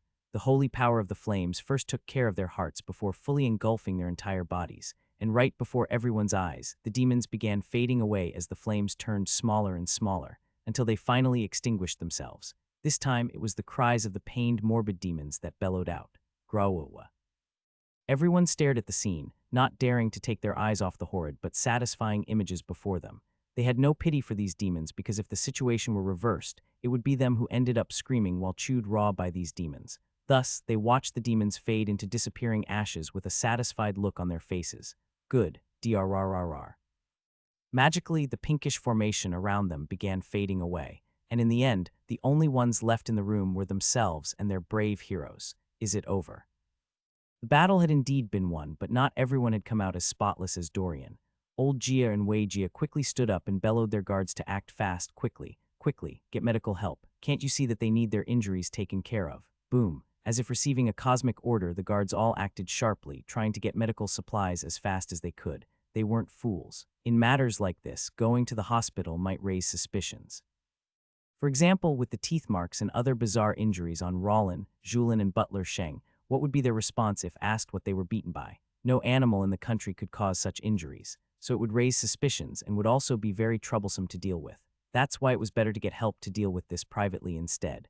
Dorian calmly flipped an overturned couch with magic, before calmly taking a seat on it as if he were the boss here. And even the injured trio still limped and stood by his side with calm faces, though their injuries still plagued them. Maybe it was everyone's imagination, but they seemed to see Dorian as some ruler seated on a throne instead. The imposing existence of the Tian boy was sort of lazy but scary. His every action was that of someone who was always in control, and just remembering how he could make that demon from before wail and scream in agony as if it were terrified was enough to show just how powerful he truly was. Yet, though a dangerous man, his lazy gestures gave them the feeling of someone who hated unwanted troubles, like a lazy beauty that only showed his ruthless side when provoked. They could be wrong, but this was their first impression of Mr. Dorian Tian. Of course, they were also impressed by his men as well. Just look at how they stood there like statues as if their injuries were nothing. No doubt about it, these men should also be strong in their own rights too. And from their actions tonight, this wasn't their first time on the job. Unlike them, who could only be desert for the many demons, these people who were utterly outnumbered did what so many of them couldn't. Everyone nervously moistened their dry lips while calmly advancing towards Dorian and his gang, with old Jia, Wei Jia, Butler Feng, and head guard Renjin taking the lead. And very quickly, they hastily dashed towards the other two couches that Dorian had flipped close by. Boo Buum. Everyone's heart drummed with even more anxiety while staring at the magical scene before them. Gulp.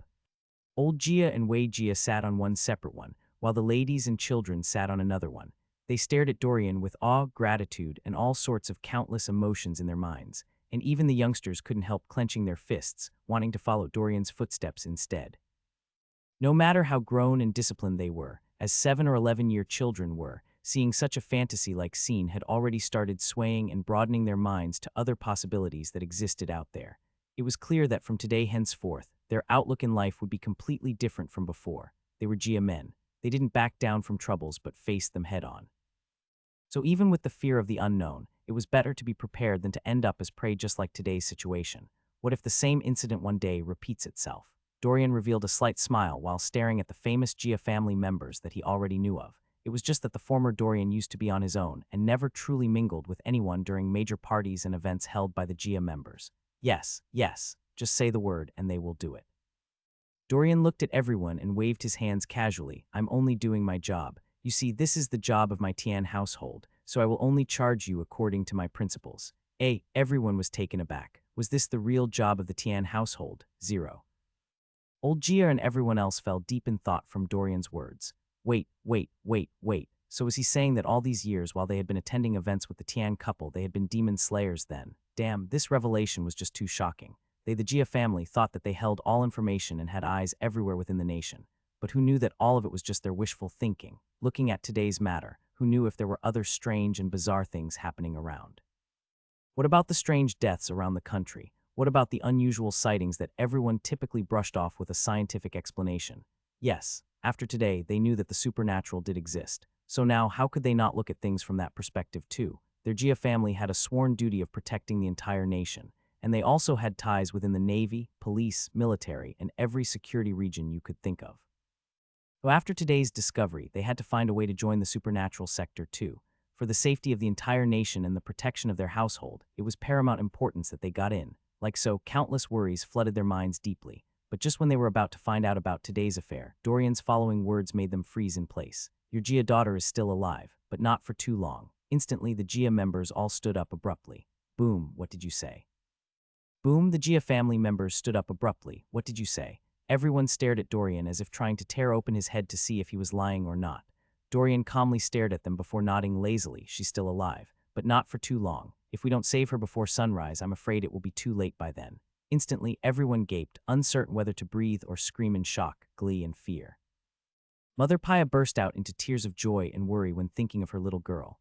After the creatures died, the flickering lights in the room all returned to normal and came on again, so the entire hall was already well lit. Paya hastily looked at her watch and realized that it was already a little past 12 midnight. That's it. The sun rose around 7 a.m. during these hot summer days, but who would wait till then to save her baby? No way, they had to leave now. Dorian calmly stood up after seeing their ashen faces and knew what they were thinking. He indeed had to save the girl, but before then they had to spend at least 2 hours in his Tian household. He had something to do. Like so, the gang of anxious and confused people all dashed out of the hall like lightning, passing through the many windy hallways that looked like they had been through a lot themselves. The hallways had thousands and thousands of cobwebs, making it seem like no one had passed through the mansion in the last decades. The portrait on the walls and the expensive items and vases on the side tables had all fallen and shattered into 1,000 pieces, and as if that wasn't enough, from time to time, they would see their men lying on the ground and moaning very faintly too. No doubt about it, it seemed that even if they had fled the hall earlier on, they might not have ended up well. Everyone's face turned grim with worry for the men on the hallway floors, but before they could think further, Rollin was quick to ease their worries. Fear not, they are fine and should just be waking up from the creature's spell. The Grandmaster had already checked their situations when we arrived earlier. With widened eyes, everyone was relieved by Rollin's words. But again, many were quick to pick out a few key sentences there too. So the Tian boy was a Grandmaster. Even though they didn't know much about this strange profession, thinking about all Dorian did, they too felt that the title was well deserved. All right, now they burned the title in their hearts, daring not to call him anything else apart from Grandmaster Tian. No one wanted to offend such a powerful figure, so they decided to be as obedient as they could, not to talk of the fact that the Grandmaster saved their lives and was about to save the only Gia granddaughter too. Sigh. It was just unfortunate that the Grandmaster was a step late. If they had known of today's matter, they would have long invited him over, making sure that no one had to die. Today they had already lost 23 good men and would now have to contact their families and lie that they died in battle, an assassination attempt or war instead. The creature swallowed these people's bodies whole before spitting out their attire, so they could quickly tell just how many were truly dead. Thinking of the deceased men, everyone felt a touch of sorrow for the way they died. This might not be the bloodiest Gia battle ever, but it was no doubt the most memorable. Din, din, din, din, din. The heavy footsteps of everyone sounded out as they dashed through the vast, now desolate-looking hallways. But if the inside of the mansion had surprised them, the shock they received when stepping out made them freeze in place. Okay, their entire estate that scanned for miles and miles now looked so haunted. Even the grass had long turned brown too. The cobwebs, the many moaning men all laying around, and everything else, only gave them an inevitable wave of anxiety bottled up in their bellies. And just like Scooby-Doo and Shaggy, they began sticking close to Dorian like glue. Hey, who knew if something else was out here? At this point, even the steady ordinary night breeze made their sounds tingle with worry. So what you like, but after going through what they did, they had long decided to shamelessly stalk close to Dorian and his men. Call them cowardly, what a joke. The ladies all sent their children to run closer to Dorian while also keeping a close distance too. At this point, all the Gia members had decided to follow Dorian to his Tian estate. What if some other creature wanted to come over when he left their Gia household? Yes, Dorian had assured them that nothing would happen and had also promised to retrieve their daughter. So in truth, they could also stay back and wait for their daughter to be delivered to them. However, they felt that it was safer to be next to Dorian than further. Mommy. This was the supernatural, all right. Oh. The moans from outside grew louder as several guards now woke up. Flutter, flutter. Their eyelashes fluttered for a bit while trying to over the wave of dizziness that hit them hard after waking up. At first, their expressions were that of confusion, but soon, it turned into disbelief when looking at the scene before them. I'll go. Did they suddenly get teleported into another strange world? +0 plus. Weijia thinned his lips and nodded at Renjin, who in turn faced a few of his guards sternly. Take care of the matters here while we're gone. And remember, the Grandmaster said that no one is to leave or enter the estate after we're gone. Yes, sir. The guards responded while stepping aside to do the tasks assigned to them. They not only had to brief the guards on what happened here, but keep the perimeters locked and secured. If they wanted to stay alive, they had to remain in the estate at all times, no matter what. Hyulan looked at the scene in horror while watching the Gia family members enter the vehicles. No, you can't leave me here. What if those things came back for me? Everyone looked at her in disdain, treating her like a noisy fly on the wall. But their actions only made Hyulan even more crazed instead. Tears and snot covered her pale face the more she thought of her predicament. She is so young and obviously a beauty who deserves all the finer things in life. So why should she stay in this cursed estate? The tied-up Hyulan began jumping towards Dorian's vehicle like crazy. Help, help, they want to kill me. You there. I can give you my body if you promise to take me out. Look, I'll even give you my kidney too. Save me, please save me. No, save me, save me, save me. Hyulan looked at the leaving vehicles and only felt her chest grow tight in horror. Plop.